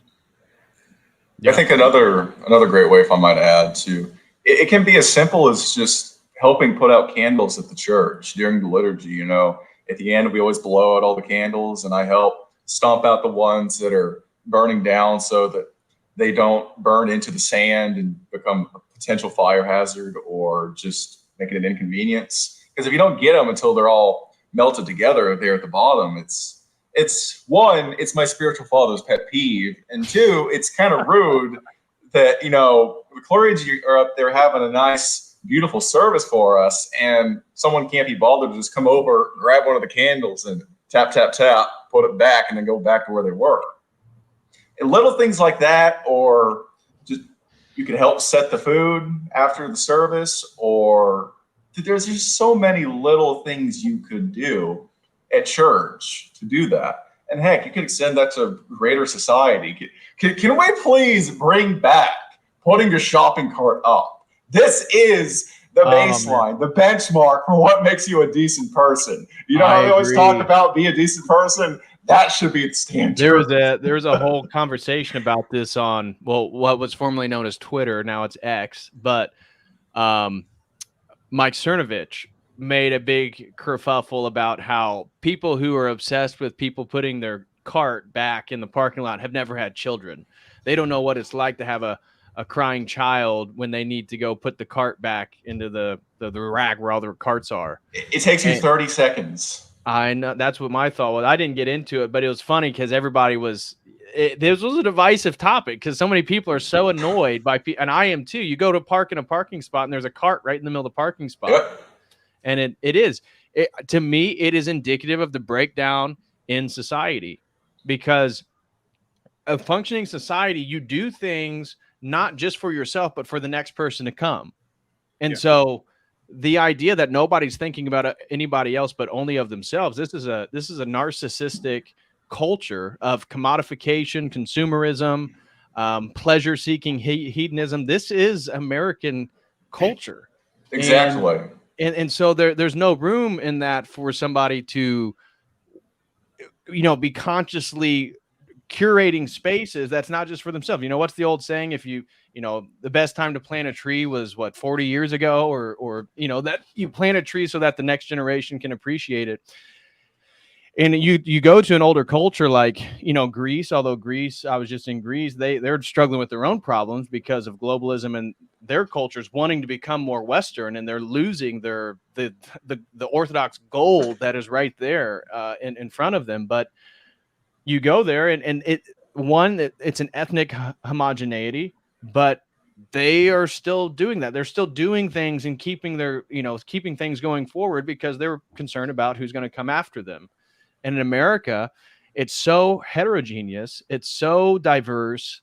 There's so much tension amongst groups, ethnic groups, political fashions, anybody and everybody, that it's just like a dog-eat-dog world. There's no cultural cohesion in that world. That's why, here I'm in Indiana, and in my little town, there's still all these narcissistic people. You go to the parking lot in Kroger, there's carts everywhere. But at the same time, it's better than if you went to a major city. Like, there's no appreciation for other people. Right. Another thing I've heard people complain about long time ago. I remember seeing, I think it was on Twitter, like 2019, 2020 or something. Somebody posted a video. Maybe you've seen them before. It's in Japan. They've got these conveyor belts that come out, and they got these plates of sushi and different food on them. They were saying, well, why can't we have that in America? Well, we can't have that in America for very obvious reasons. People would just take the food, eat it, and leave. If you did that in Japan, everybody would disown you. Yeah. Getting back to Matt's original question, because I think, Jet, you answered it in regards to like your own parish. And I think what he was asking is, if we are the counterculture and Orthodoxy is the epitome of the counterculture, how do Orthodox people then engage with the mainstream culture? And how do we bring people in there in a spirit of love?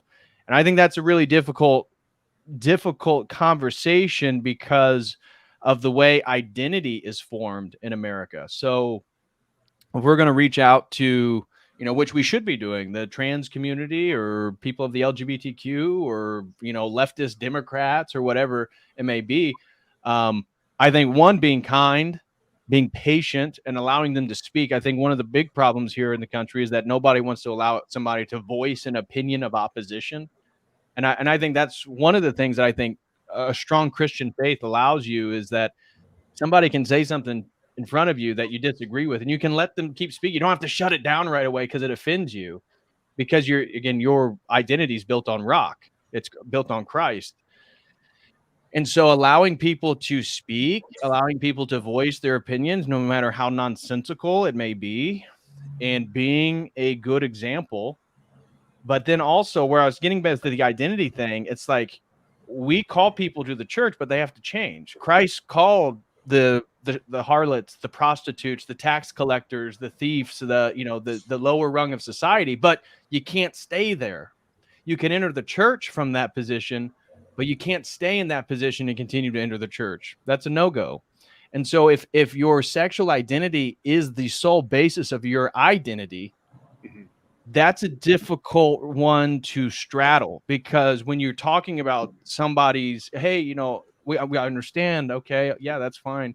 I just think it's this way. And then this is what we should do, and invite them to church, but you can't stay there and like, well, that's who I am. That's how I'm born that way. Or this is my identity. That's going to be a difficult hurdle to jump, because it's a different concept of how we would see sin, in that we all have it.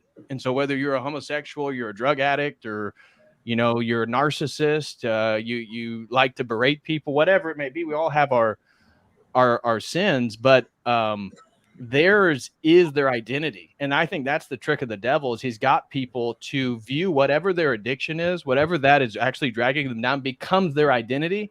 And then you create a camaraderie of people celebrating each other's identity in the sense of it's whatever they're addicted to.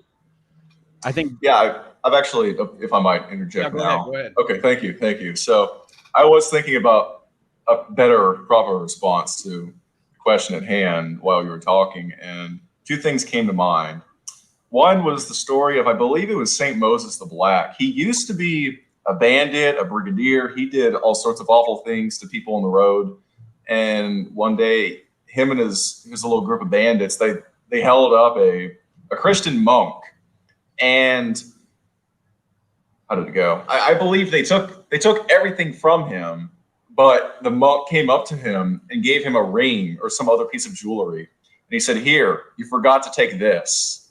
And that was enough for St. Moses to just start crying and convert on the spot to Christianity. And he devoted his entire life to God through monasticism. And two, my godmother, God bless her, great. She is an amazing woman. If anyone I know is going to be a saint, it's going to be her. She always, whenever she gets into a dispute with somebody, she usually, I'll give some context. She converted from a Jewish family to Orthodoxy 20 years ago because of her son. But her family basically just hates her, rejects her. They get so mad at her every time she comes around. And her number one response to whatever their complaint is, "It's okay. I still love you. It's okay. I forgive you." Right. And there's a very strong emphasis on love and forgiveness. I mean, I've seen it firsthand at our parish. There's a lot of people that don't like her because she's just very blunt and outspoken about things. But even then, they come up to her and, "Oh, I can't believe you did such and such." "Well, it's okay. I'm sorry. I love you. I want to work past this with you. I want to be your friend. I want to be your sister in Christ, things like that. And I'm sure we could work with that in the world to some extent. We get into a discussion with someone who's a woke or a leftist, LGBT, whatever, and we can, like we were saying earlier, "Oh, how dare you tell me to not be transgender?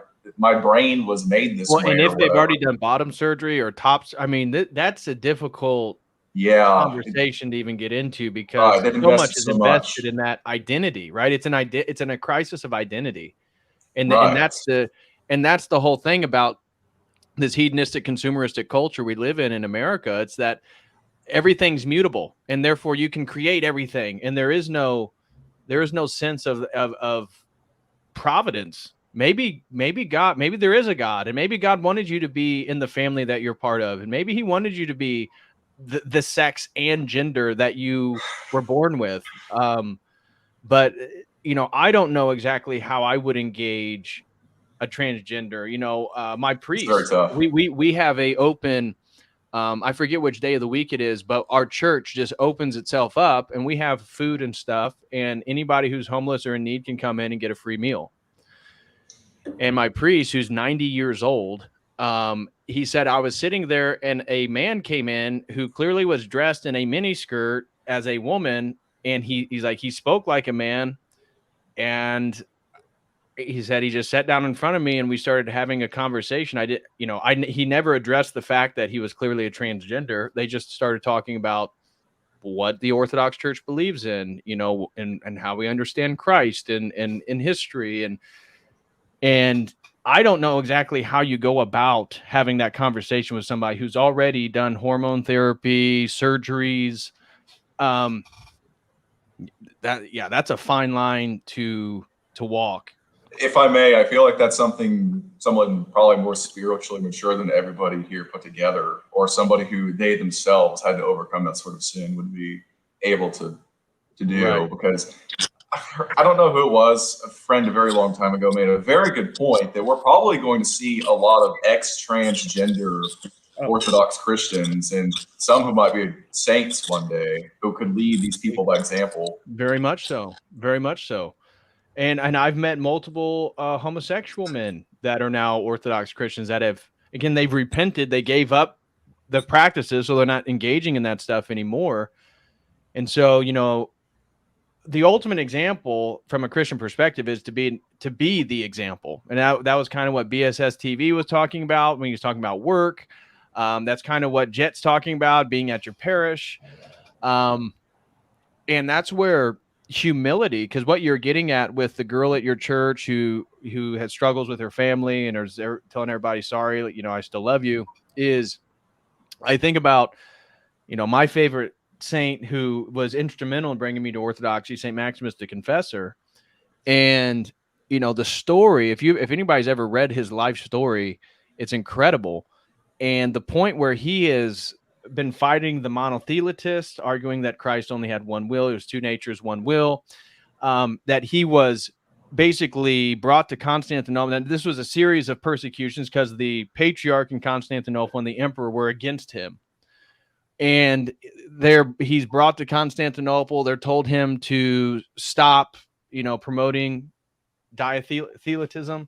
And he says no. So they relegate him to the edges of the empire. And he stays there and he works. And he's there for multiple years. And the people who condemned him, they spit in his face when he was at this trial in Constantinople. The same people come to arrest him again in the place that he was relegated, and he prostrates before them and kisses their feet, and it brought tears to the eyes of the men that did it. And so that's how do you change the hearts of people? It's like humility. And that's so hard because at the same time we are, especially as men, like I was talking at church, we just did our men's meeting. We do a monthly men's group at my parish. And we were talking about, you guys have heard me talk about, like orthodoxy is the perimeter, the church is the perimeter, and then men face the world so that the women and children can be safe inside the church. But we're not aggressive. We don't go and like attack people in culture. We don't move from the perimeter. We don't advance. We stay on the perimeter, but we don't take any step back. And finding the line between being able to be humble in somebody's presence that it'd be difficult to be humble with, but also not retreat on your value system. That's the path of a saint. That's difficult.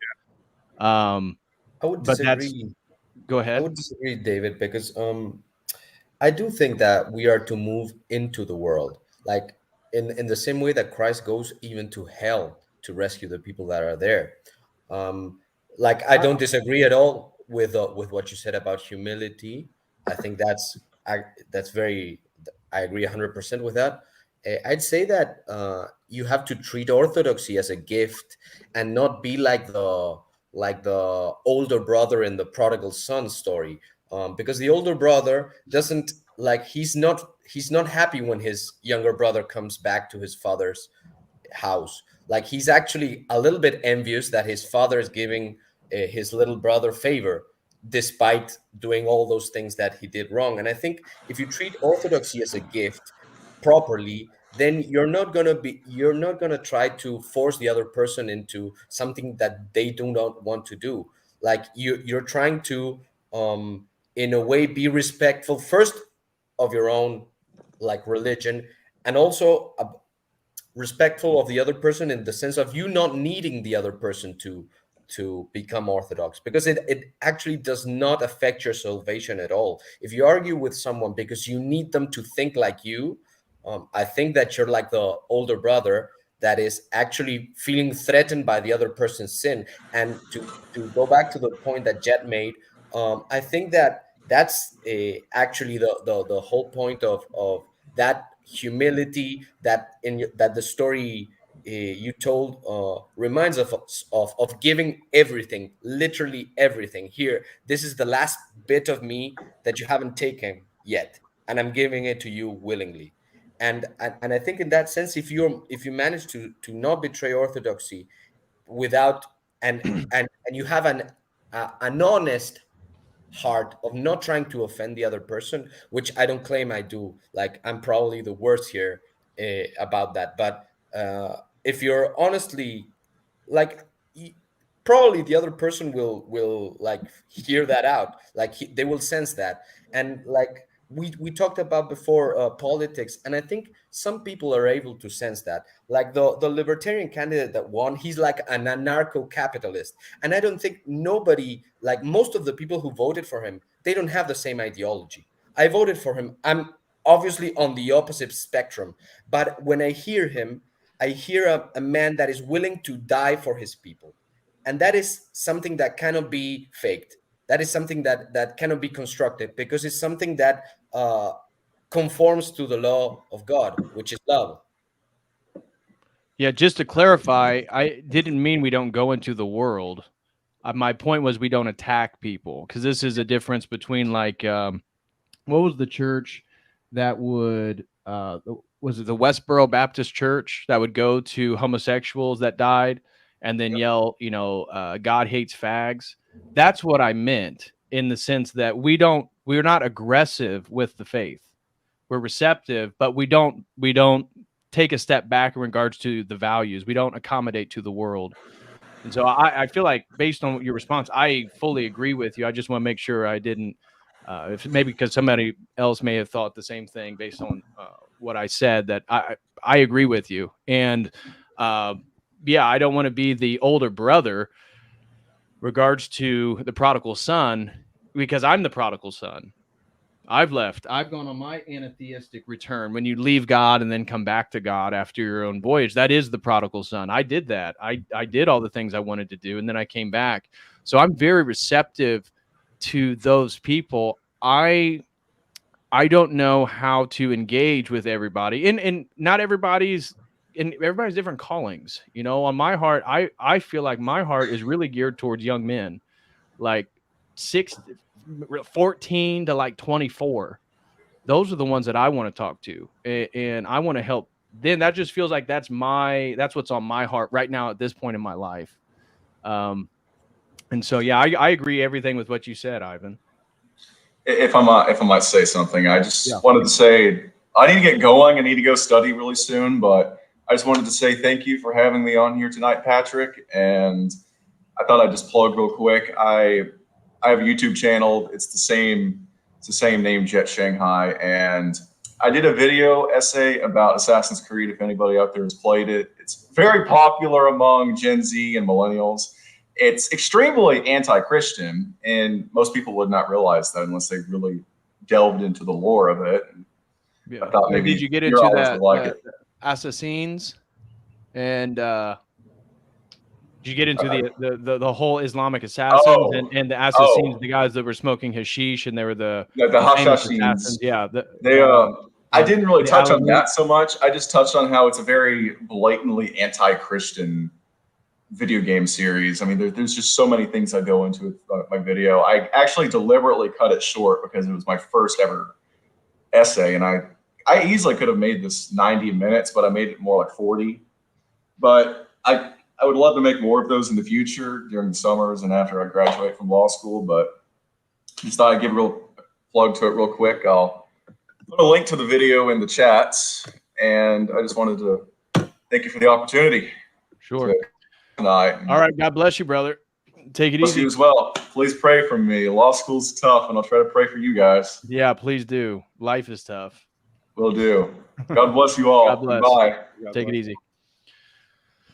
Yeah. So, anybody want to continue on regards to Matt's question? Looks like he hopped out, but Patrick, you've been kind of quiet. BSS TV. I mean, you haven't, at least Patrick hasn't mentioned anything regarding this topic, reaching out from the counterculture to the dominant culture. How? Any thoughts on that? Yeah, I got something real quick. I think the way to position yourself is the off-ramp. The madness isn't sustainable, and the whole Baptist church that you were talking about, that approach produces the opposite, result of what it's intending. And so I think as long as you present an off-ramp to people, they're willing to take that off-ramp when they're ready. So as it relates specifically to the trans community, I think they're all going to have essentially like a come to Jesus moment where they realize that they've committed an atrocity. And when you look at it, everyone's responsible for their actions. However, they also are kind of victims in a way. I mean, this is no doubt. coordinated doubt. propaganda of children. Yeah.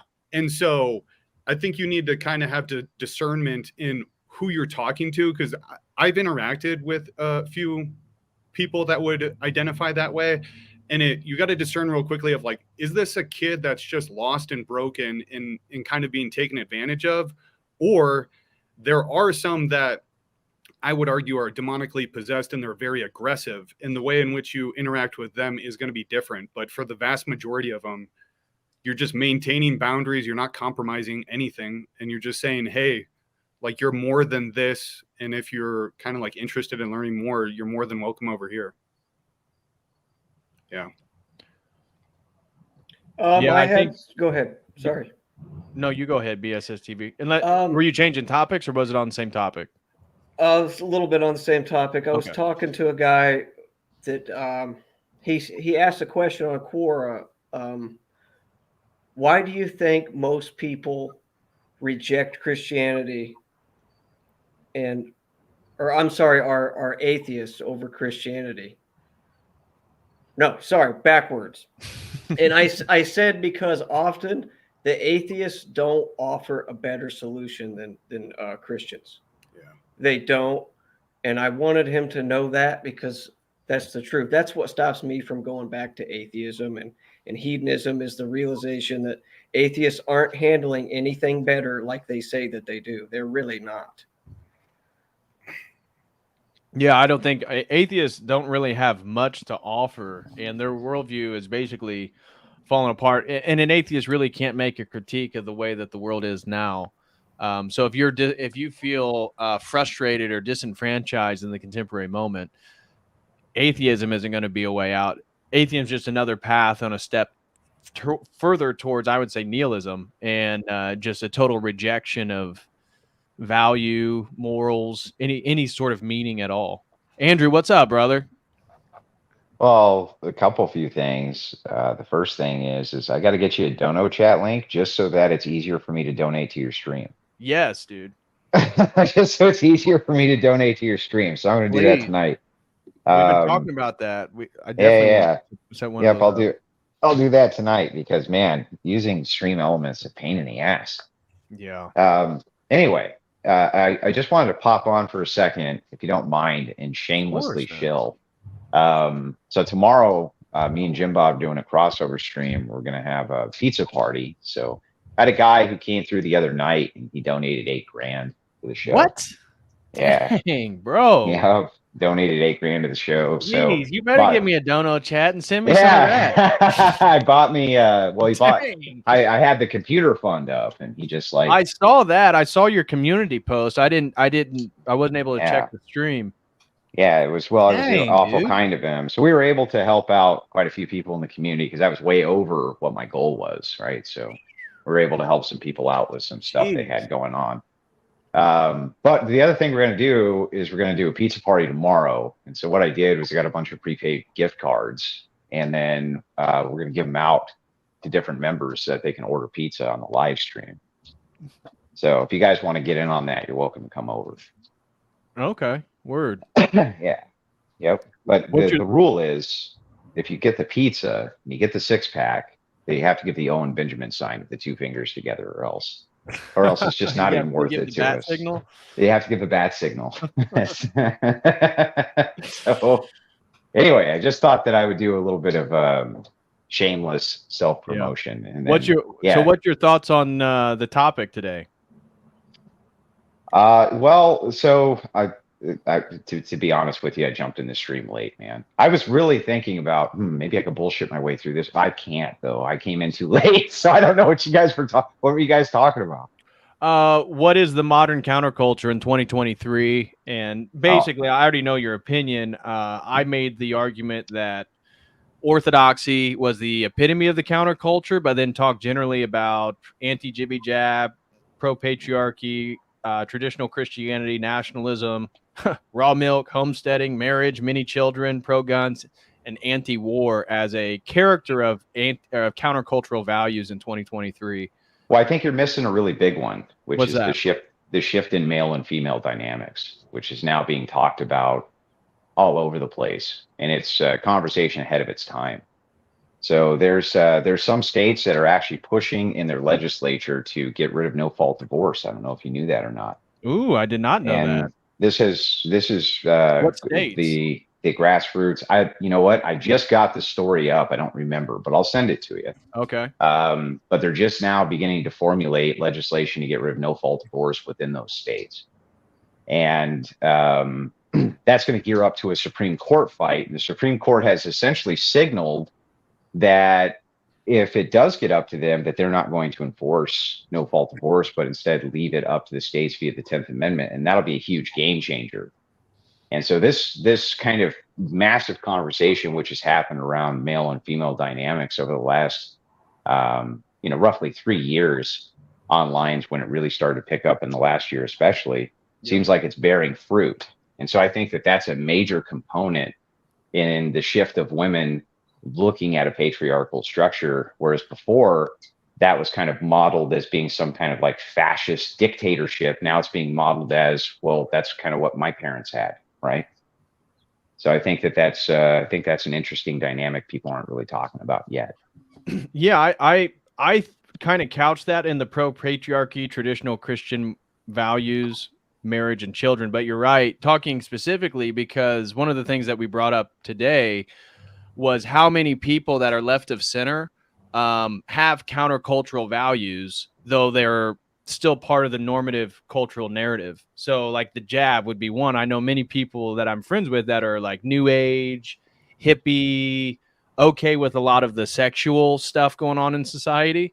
But when it came to the jab, when it comes to the New World Order, when it comes to the Great Reset, when it comes to the dangers of technocracy, they're on board with all that stuff. They're on board with the homesteading and, all that stuff. One of the side effects of this lockdown is women are highly social creatures. And it was interesting to note how many women were highly resistant to kind of the overly draconian lockdown members. Now, there was plenty who weren't, don't get me wrong, because they're also conformists, but there was a lot of them who, as that drug on, became very disillusioned with it. And interestingly enough, if you go and you read kind of the message boards at the time where women were talking about it, a lot of them were saying that they wish they had a husband or they wish they had a man, or because if the curtain goes down, they had no idea what they were going to do. Right? They had no idea what they were going to do.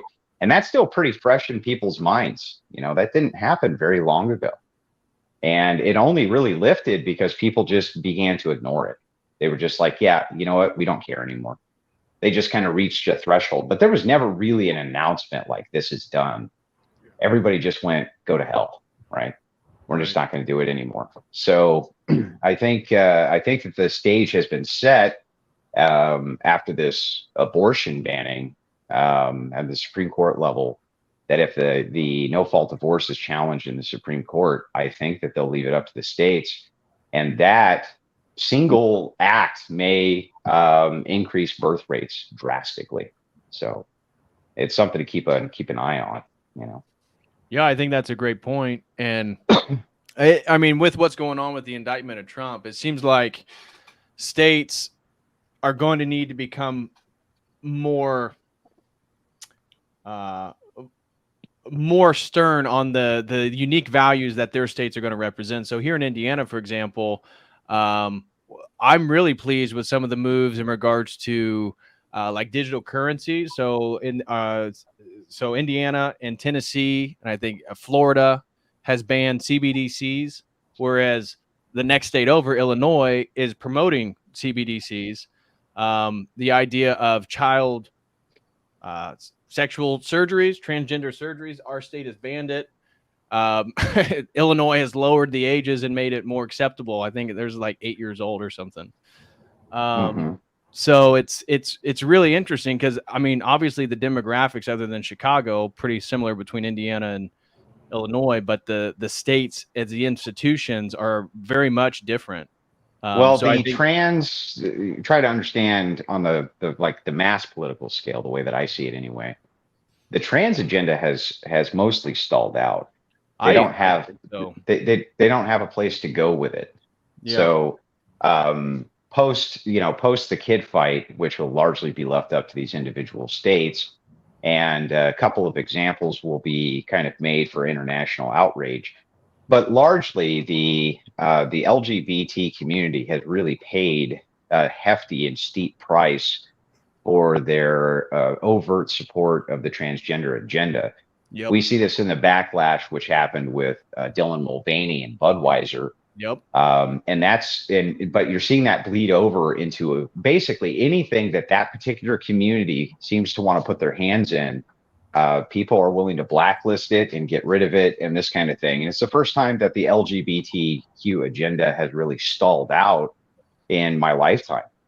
Now, it could regain steam pretty easily, right? But it's definitely, they're losing fights for the first time in a long time. They're losing fights.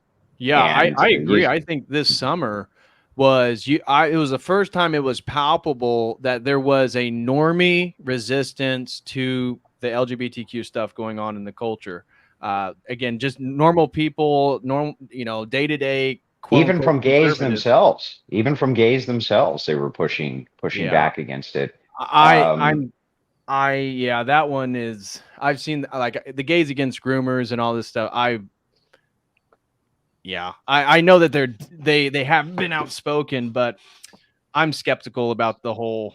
Well, as you should be, But I'm just letting you know, like, that if you have even a minuscule amount of that voice going on at the same time that you have kind of what you would consider the normie, I guess. Yeah, because you got Dave Rubin speaking out against trans, and then he's buying babies from wombs. I don't know if that's a huge, but I get your point, and I think that's what I was going to say is like the normie people here in my community becoming more outspoken about the LGBT, maybe 2 years ago, like, well, whatever people want to do. But it seemed like this June, this Pride Month, I'm with you, Andrew. It feels like there was a lot more resistance. Like it just felt like it was not popular to the point where the NBA, the MLB, major corporations had their pride colors for like the first 2 days of June. And there was so much negative comments on social media that they changed it. Well, they were able to tap in. What they tapped into was something that was unexpected. And I think history will show this with the Budweiser campaign, especially, which is that there was almost a push to make the American symbol a transgender person, right? Or American symbolism transgender. Yeah. And, right. Budweiser itself has been a staple in American culture since I was a kid, going back to the major Super Bowl games where you had the frogs talking about Budweiser, which was hilarious. And you had the Bud Light guy and all of these different things. That's been a staple of the culture. Now, that's not a great reflection of our culture, right? But it's definitely been something which everybody is familiar with. And if you try to shift the symbolism and you see that kind of backlash, that actually tells you where the popularity of the thing is far better than polling data, especially internal polling data does. Yep. So, yeah, the backlash is definitely there. And when it's a push to change American symbolism to this, it seems like there's enough patriotism inside of people that they really it just pisses them off to the point of basically no return. And this boycott against Budweiser is still ongoing, and it's brutal. It's absolutely brutal, and it doesn't look like it's going to let up anytime soon. They've released new marketing campaigns, which were almost as bad because it basically just assumed that we're just dumb, bigoted rednecks, right? And so the newer marketing commercials just showed like trucks and we're tough men and that's who it drinks. But you know what I mean? Totally misreading the market the other direction. Right. Yep. And so it's like, look, there's definitely a stall out, which has happened. Now, how long we get, I don't know, but that's definitely an indicator of a pendulum swinging. Yeah, I'm with you there. I absolutely think that's the case. So that's kind of my thoughts on it. But thanks for letting me jump on for a few minutes and shamelessly shill, and I'll get out of your guys' hair. I appreciate it. Yeah, well, I expect some of that $8,000 in a super chat. Yeah, well, I'm gonna get your Dono chat link up and then have you put it up, and then I'm gonna send it through Dono, so I get to be the first super chatter. that would be. Hey, I would be totally in favor of that. I appreciate it. All right. Have a good night. Hey, God bless you and Rachel, man. Take it easy. Take care. Frankie D threw in a super chat. He said, American culture can be summed up in the phrase, we now know. Yeah. And then next one came in from Pim Orsos, throwing $10 and threw in a super sticker. Thank you so much, Pim, for the support. God bless you, bro. And thank you so much, Frankie D, for the $4.99 super chat. And then the last one that we have here came in from Vincent Law. He threw in $3 and says, can you unban me from your YouTube chat? I'm not sure why I'm banned. Well, Vincent Law is your YouTube name, Vincent Law. I have no idea what your YouTube name is to unban you. So sorry, brother, you're gonna have to email me or something. You have to let me know what your YouTube handle is and I can look into it, but I have no idea what your handle is. So thank you though for the $3 super chat. So anyways, guys, you want to make any comments on anything that was brought up or the steam of the cultural narrative? It seems like aspects of it are falling apart. And that's true with the Ukraine thing. I've noticed too, it seems like the support for Ukraine is slowly coming to at least a standstill, if not a halt. But it seems like the support for Russia is certainly becoming louder in Western countries than it was, 6 months ago for sure. I'm curious, what are your guys' thoughts about that? I'll let you guys go first. Can you repeat the question, Bob? So in regards to aspects of the culture coming to a standstill, Andrew was just highlighting the LGBTQ movement basically shooting itself in the foot with some of their support for trans issues and trans children and all that stuff. But another aspect that I would see sort of losing momentum has been Ukraine. One, for how much money the U.S. government has sent to it, but also all the lies that have been uncovered, the fact that the U.S. blew up the pipeline, that it seems like the war in Ukraine has also lost a lot of momentum, a lot of steam, and that in a sense is a standstill then with the rising support for Russia. And I was just curious, what are your guys' thoughts on that, or generally speaking, aspects of the dominant culture losing steam right now? I've got one on the dominant culture losing steam that ties into what Andrew was talking about. Uh-huh. Specifically as it relates to male-female dynamics. If you think about what's happening in the West right now with pretty much no one married and no one having kids, this is like the first time it's being done. And I can speak specifically about my wife. I'm 33. She's 31, but she's now in her friend group. She's now starting to see kind of like late 30-year-olds, early 40-year-olds, and they're pretty much unhappy and have a cat, like the stereotypical meme. And they're actually like literally seeing it play out in the real world. And even within her friend groups, I can start to see fracturing of women turning back and saying, hey, this isn't good, like turn around. And then there's another group that's doubling down. And it's like, no, this is the epitome of, freedom. Yeah, that's the Chelsea Handler group, right? I remember one stream I played all these Chelsea Handler clips. Oh, my Lord.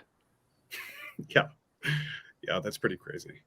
Yeah. And then I guess about Ukraine, I guess the way I would say that is it's just so absurd that it's beginning to be tiring how absurd it is. Right. And there was a period of time there where everyone would be like, do you see how absurd this is? And it's like, yeah, guys, we get it. They're liars. Like they're immoral. Like you got to move on. And that's why I think you at least see a lot of men, instead of complaining about how bad the world is, they're switching back and they're kind of looking for truth. I think that's why a lot of young men are coming back to orthodoxy, because it's like, what is worth building? What is worth fighting for? And if it isn't this, then what? And that's a better way to put your energy. I understand like Hunter Biden, like my family, they're pretty conservative. They were talking about how like, did you see that the Secret Service, didn't find out who had the cocaine? And it's like, yeah, clearly, did you actually think that they were going to make an arrest here? Like, put your energy into something else that isn't a distraction. Put your energy back into God, building things and structures or boundaries. And it's a better way to live. And what came to mind when you were speaking is that And in the opposite direction, as opposed to things in the dominant culture losing steam, one of the things that seems like it, to a degree, it's gaining steam is the election in 2020. Is that I've noticed so many normie conservatives basically just, okay, yeah, it was all right. I've seen so many like DeSantis supporters, and and that's been kind of really interesting to wrap my head around. Is that, I mean, we know for a fact, and I don't want to say anything that's going to get the stream taken down like right now, because YouTube, this is a hot issue you can't talk about. But certainly we know there was some nefarious and fishy things going on in 2020. Yeah. And that was common knowledge. But with the psyop of J6, with the dominant normative media message for the last 3 years, it's wild to see how many people that were saying the exact same thing 3 years ago have now basically said, oh, we got to get over that. The elections were fine. They weren't, it wasn't that bad. It's like, really? Yeah. That goes back, I think, to what the points you were bringing up regarding identity. Their identity is rooted in politics. Right. There is no deeper or bigger identity, however you want to phrase it, where the real shift is more, I truly think, of just going back to God and then having those conversations, because then you can be like, well, is the Islamic God or whatever the case may be. But, like putting your energy into those situations, those people seem to be calmer, more fulfilled. Whereas the people that keep doubling down on the craziness of the system, it's kind of sad, but you're just watching the NPCs like explode in real time. And it's like, hey guys, you can come over here and get off the crazy boat. Yeah. I agree. Have you guys noticed how often people are slanging around the word narcissist and sociopath, like news anchors and stuff? Yeah. I think we need to be more careful how we use words like sociopath and narcissist, because our default nature in the flesh is narcissistic tendencies. And we got a bunch of people left and right calling each other narcissists and stuff.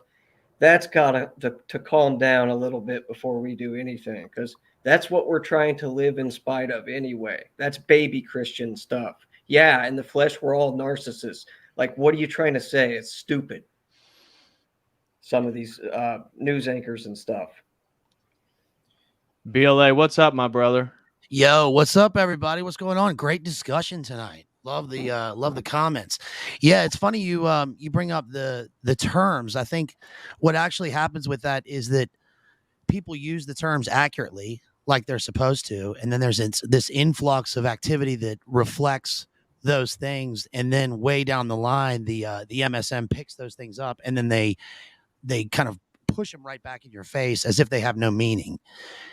Describing things that aren't actually those things. So, for instance, gaslighting, narcissism, but they are bandied about pretty widely nowadays. Yeah, I love the discussion, DPH.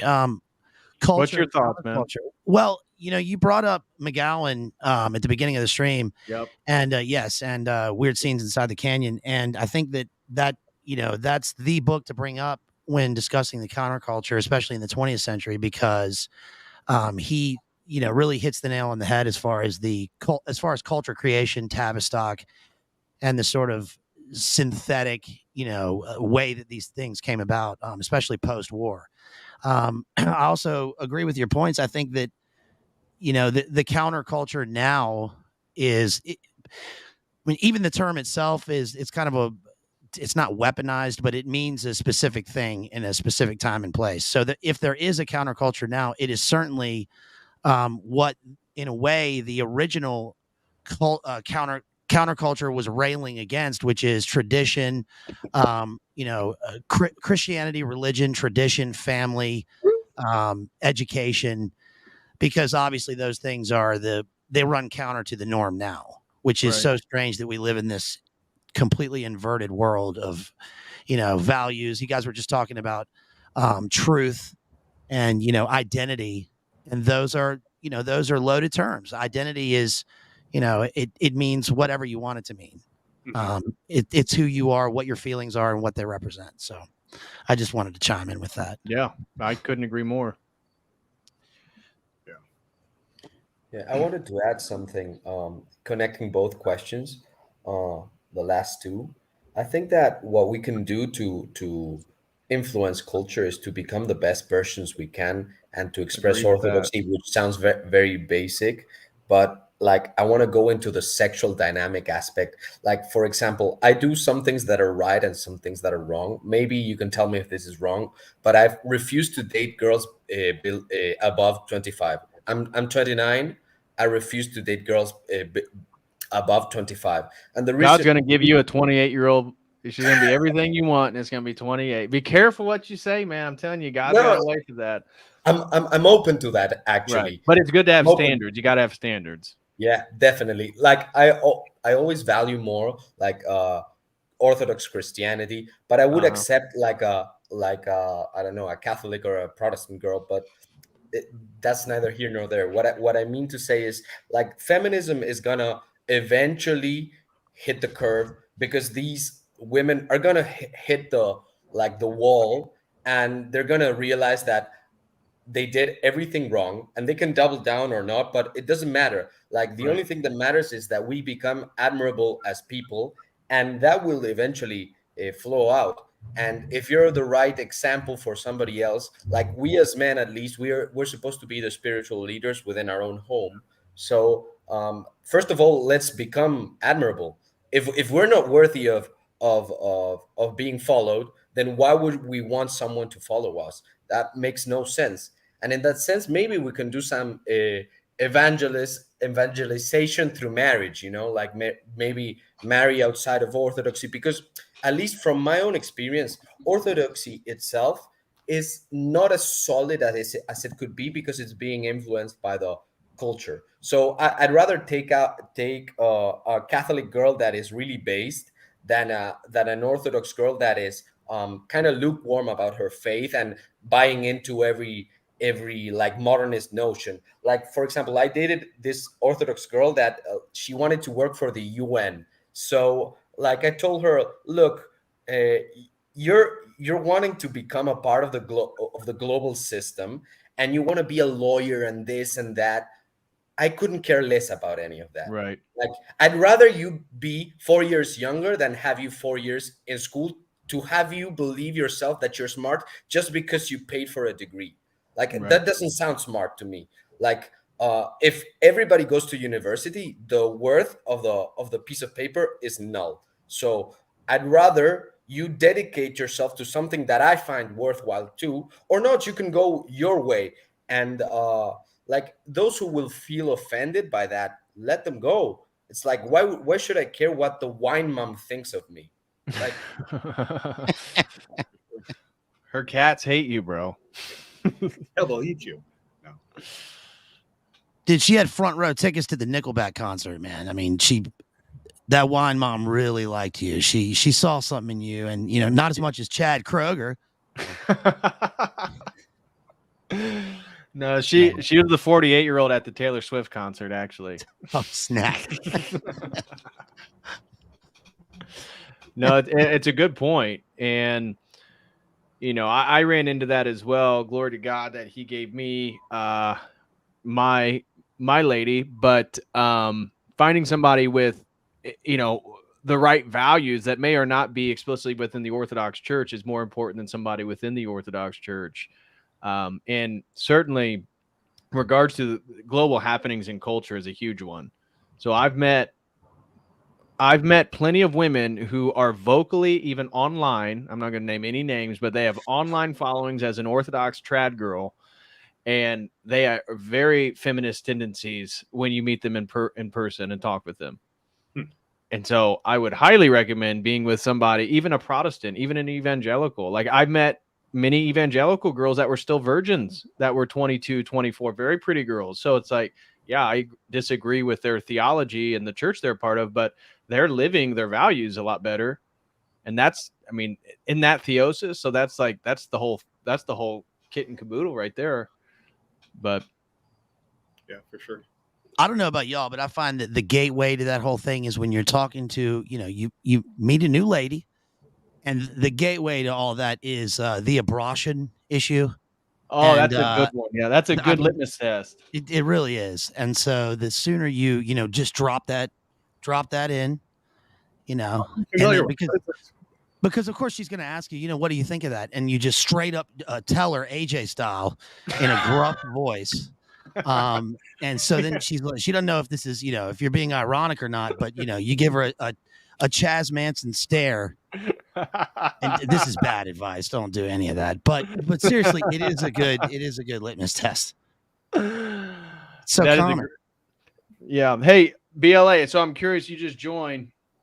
What would you what's your general thoughts on this whole counterculture versus the normative culture? Some of the things that I highlighted, I'm curious, maybe you have some other points in regards to things that are going on in society that are, I deliberately, and I don't know how long you've been listening, but I deliberately framed it so it wasn't right or left in regards to American politics, but like anti-jibby jab, how you feel towards patriarchy, traditional Christian values, nationalism, homesteading, marriage, children, guns, and anti-war.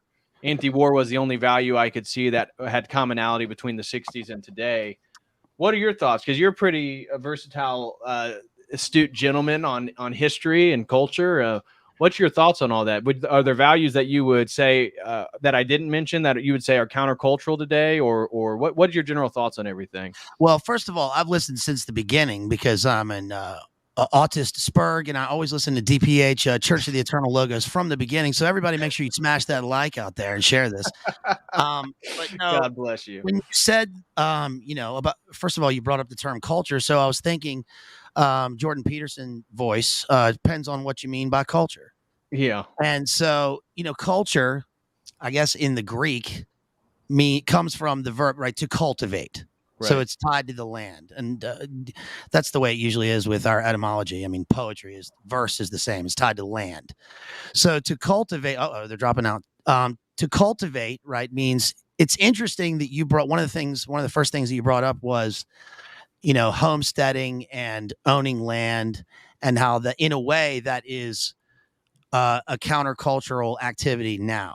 Yeah. Certainly for young people, I think. And especially when it's sort of a statement that's made through your actions, and you do those things instead of the things that the sort of neo culture wants you to do, and follow the, go to college, work in the office, live in the Coomer pod and all those things. So that certainly is countercultural in its essence, in a way. I think that, again, culture and counterculture, they have different connotations in different eras.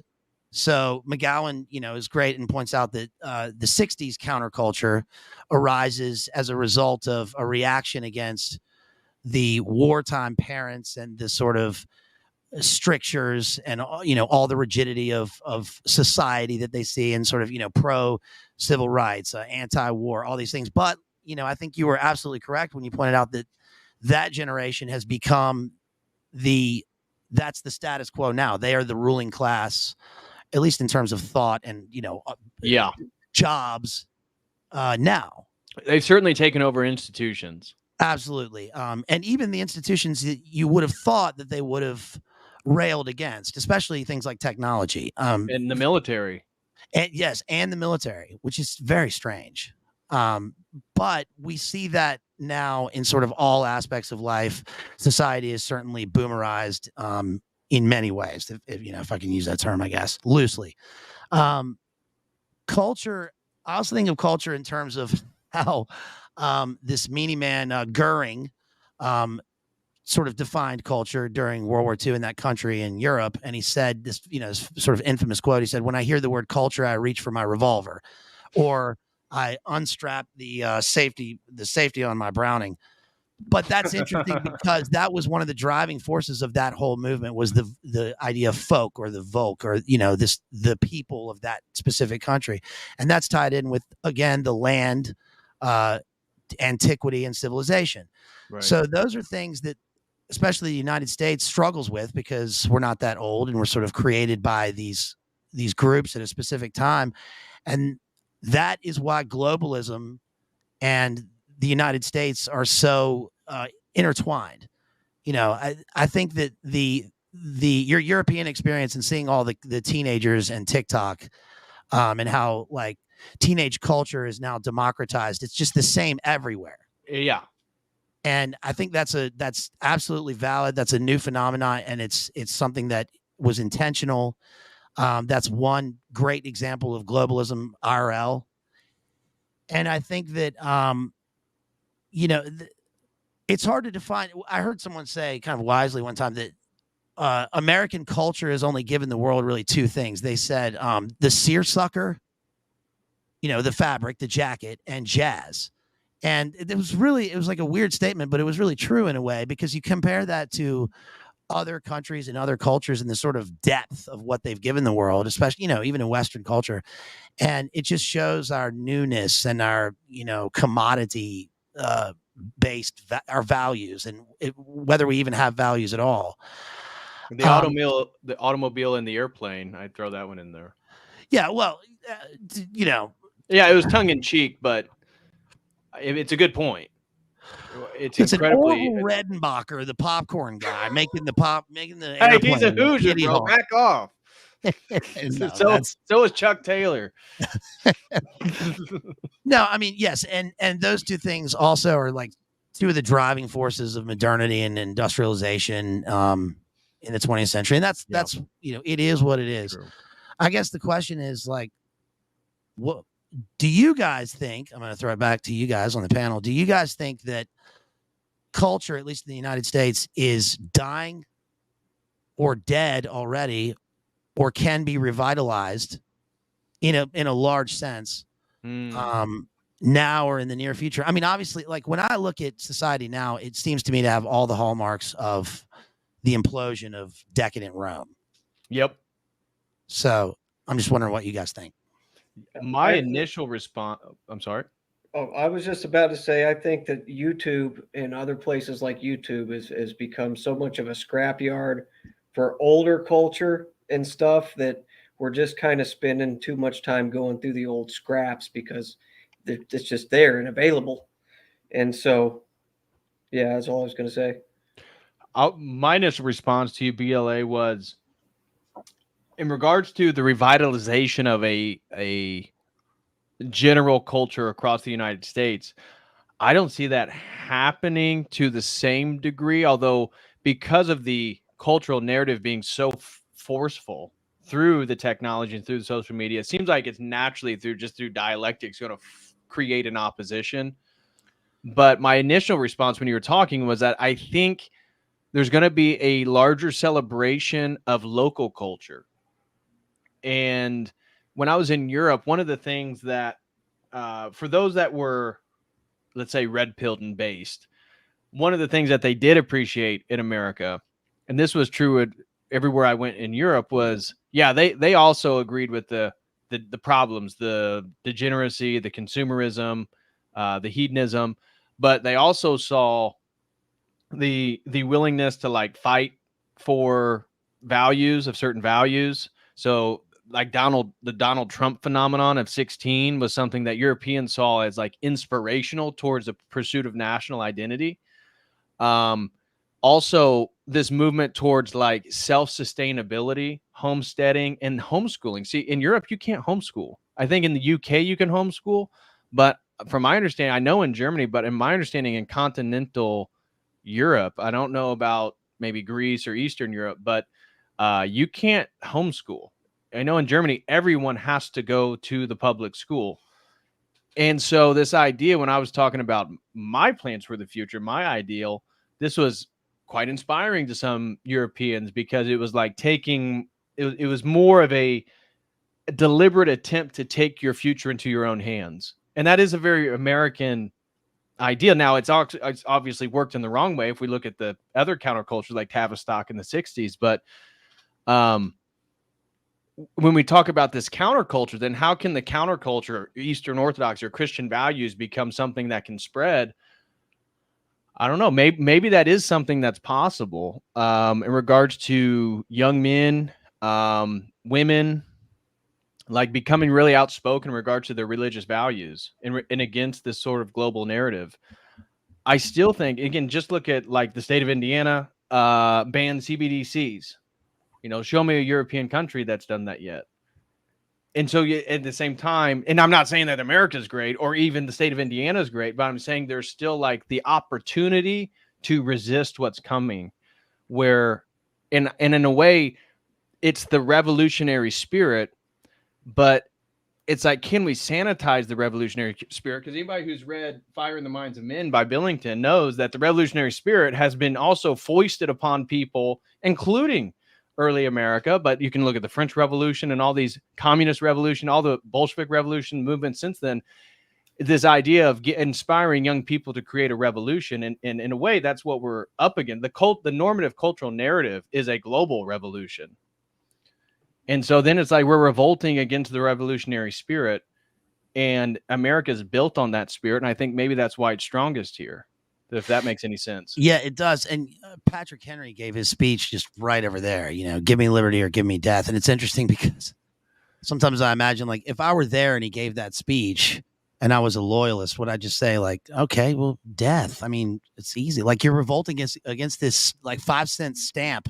And I think, like, I know that's kind of glib statement, but right. I get way down the line, you look at it and you're like, it's like when you saw the videos of the World War II veterans walking past the monuments during the events 3 years ago, and they just have this look in their eyes, like, this is what everyone fought for. This is the result of it, and that's a sad state of affairs. But I think you bring up a good point that the revolutionary spirit is part of that's part of the genesis of this entire experiment or country, or, this nation. And yet it's like, it's there in name now, or it's directed. I mean, Americans traditionally are anti-authoritarian in the sense that, when they see when they would see the Queen, they don't understand monarchy. We fought against this. Or they see, someone bowing to the Japanese emperor or prime minister, and they're like, we don't bow, we're Americans, but now we see that, no, they bow in the biggest way, right to the thing, and they are totally cucked by authoritarianism in the worst ways. And the in one way, the snitches and the powerless people who want to stamp down on everyone are the ones in charge still. And I think that will continue to be a thing. That, is a phenomenon that occurred 3 years ago, and that's going to continue to be a thing, especially on the internet. You guys were talking about, if someone sees you and all that stuff. So I don't know, man. I think the local culture thing is a great point. I mean, you see that in pockets of Europe, like in Northern Ireland, right? For better or for worse, for all the troubles that they've had. There's certainly a culture, and people have pride in their thing. But that's the dangerous thing in America, that even the smallest instance of that can be blasted and turned against. Look at the guy who made the song in Virginia, the song about Richmond. Yeah. Right. That went viral. And he's already a target, for various reasons. Right. Are you talking about the videos on his playlist? Yeah. The rich man. Yeah, I know. I know the song, but because people were saying criticism about him, I wasn't catching some of it because people were making jokes. I was aware of controversial videos regarding 2001. Right. That I saw that the establishment started picking at that one. And then I saw somebody say he was gay or something. I was like, what? I don't think so. And then I saw him like reading Psalms. I was like, I don't think he's gay. I don't know what was going on, but I did see that, and the establishment began to pick that one. But one of the things I was thinking the other day is my checkout of reading and research all the time is like sports, American sports. And I was listening conversations about like college football. And I was thinking that in a weird way, that preserves aspects of American identity and American culture in the sense that of a local variety. Like, for example, here in Indiana, we pride ourselves on basketball. Now, it's insignificant in regards to globalism, but maybe it is significant in regards to globalism as time goes forward, and this idea that America within itself has this diversity of the South and the Midwest and the East Coast and the West Coast and the Mountain West. And and different values, different ways people move and express themselves. And I was thinking maybe, football is a gladiatory sport. Now, whether you like it or not, totally different question, but it functions a crucial role in American culture and for young men. Cause I was listening to young players and I was hearing them express themselves, and it was cultivating traditional masculine values in young men that, again, weren't expressly religious or anything like that, but the sport itself and the values and the coach. I was listening to the coaches like really coach them hard, and it's like, I was just trying to wrap my mind around it. And you look at like the South, you look at Ohio State football, you look at Alabama football, you look at Mississippi, these places, Texas, that have these immense identities in regards to how they participate in collective things. And it's like, I didn't know what exactly to think, and I'm not sure exactly what I'm saying, but it felt like it touches into what we're discussing. That's a great point. And shouts out to Ohio State, because my boy Trey Henderson plays for Ohio State, number one high school running back in the country, and he's going to be a big star. And yeah, you're absolutely right in that sense, especially when you're talking about the coach and culture, because I've seen this, firsthand, that when you watch the movies about, for instance, high school football, they do get one thing sort of right. They don't get the whole truth, but it is that young men need structure, rules, and they need a leader. And that is certainly one place that gives it to them. They fight together. They're a team, and it's something that they believe in. And it's real. It's real physical contact. Yes. So that there is something positive about that. Of course, sports and ball and it's still all male. But like I was thinking about, professional male professional sports. Yeah, it's all male, but there is no a woman being a female NFL or college football. It's not going to happen. It's too aggressive. It's too violent. It's too masculine. It's too fast. And I was just thinking about how that was functioning in regards to the American psyche, because they're subverting it at the same time. Like the NFL is incredibly on board with the ESG stuff. And so they promote things that, at the same time, many of the coaches, if you listen to NFL and like college football coaches, they tend to be right of center. And I was just trying to think about how that functions, and it's like, rugby, but on the global scale, American football, there isn't really another comparison. And you look at global sports of something of the same veracity of it. Right. It's halftime. We're about to go out there. This is war, gentlemen. Let us pray. That still exists, It still exists. Yeah. One thing that's cool about them, that I'm going to hand it over here to BSS TV. One thing that's cool about those players, by the way, is that if you ask them their opinion on such things, they don't care. They usually don't have an opinion about it in the best way. They learn that for all the physical contact and the violence in the game itself, they learn to treat it professionally. And they care about the game, and they are, they want to win. They want to be winners, but in the best way. They learn how to handle themselves and not be emotional, especially off the field. You learn as an adult that, for young men like that, if you want something done, you give it to somebody who doesn't have time to do it, because they learn time management. That's why they're often scholar athletes. And schools that hold true to that, you can't play if you don't do certain, if you don't have a certain GPA. Now, I know that there, are obvious exceptions to that, but from my own experience, that's a true thing, because, the coaches want to teach them integrity, and they, in many ways, these kids that play football, many of them, for example, don't have fathers.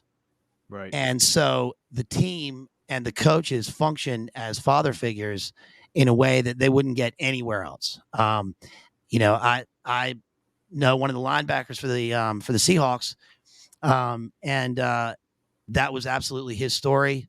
Didn't have a dad, and football gave him a life, something that he could dedicate himself to, because he wanted to help his family.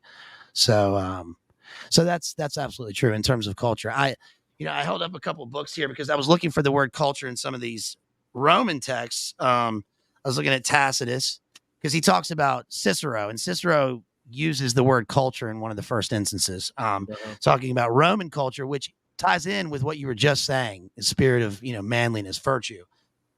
Edith Hamilton's Roman Way talks about it a little bit. Just going to shill some books here.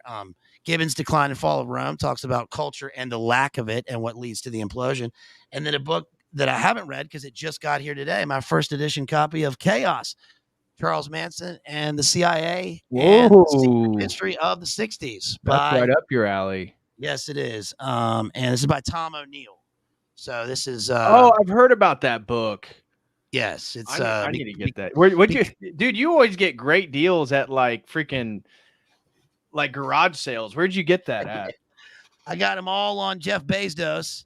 You just gotta know how to look.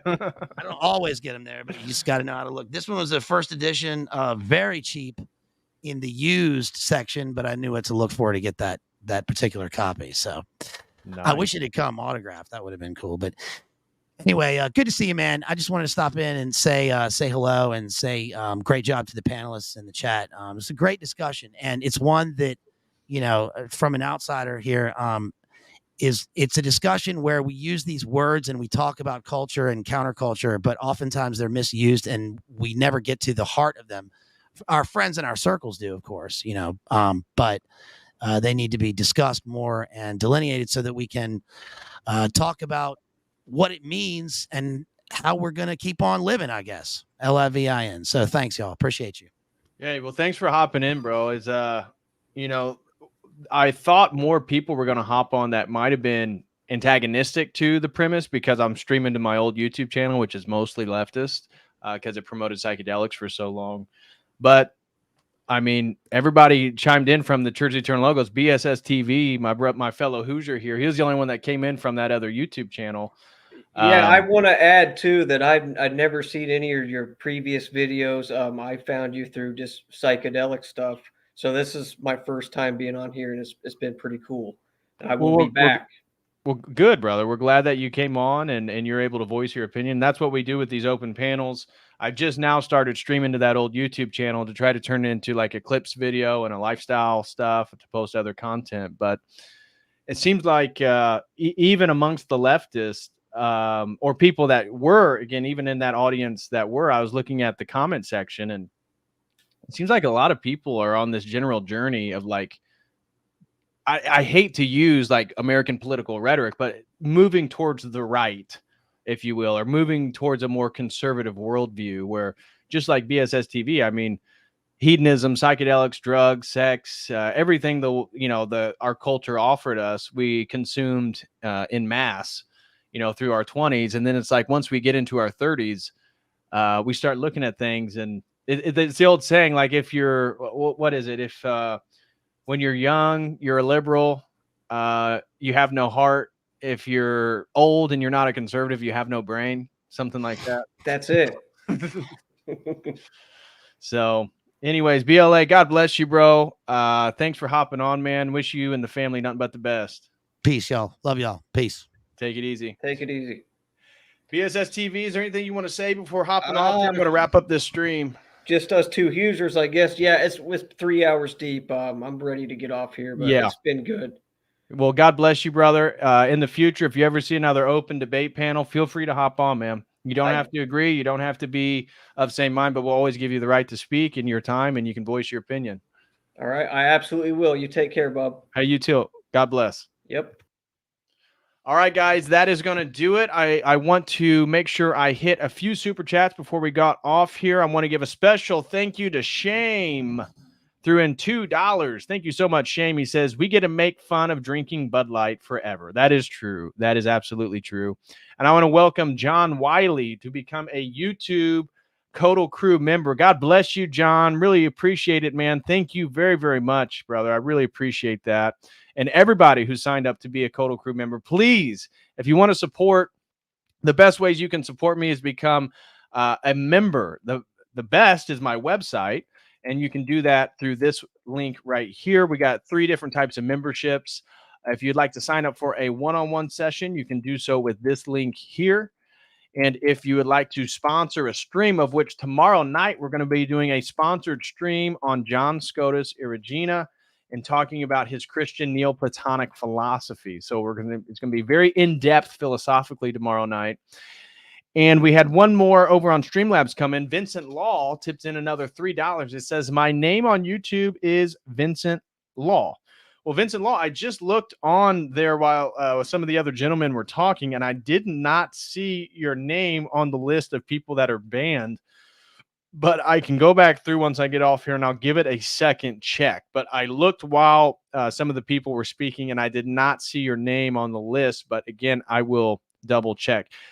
Bill Hicks says, Terrence McKenna emoji win. Well, I kind of messed up. So last time I was looking at the memberships and I was talking about, I needed 4 more. I needed 3 more. That was for 12 emojis. I had lost like 20 or there was like 15 people didn't renew their YouTube membership. That was just to maintain the emojis I have. So when I go and I look back, let me look real quick. It showed to get my 13th emoji, which is what I need, my 13th emoji. It says I need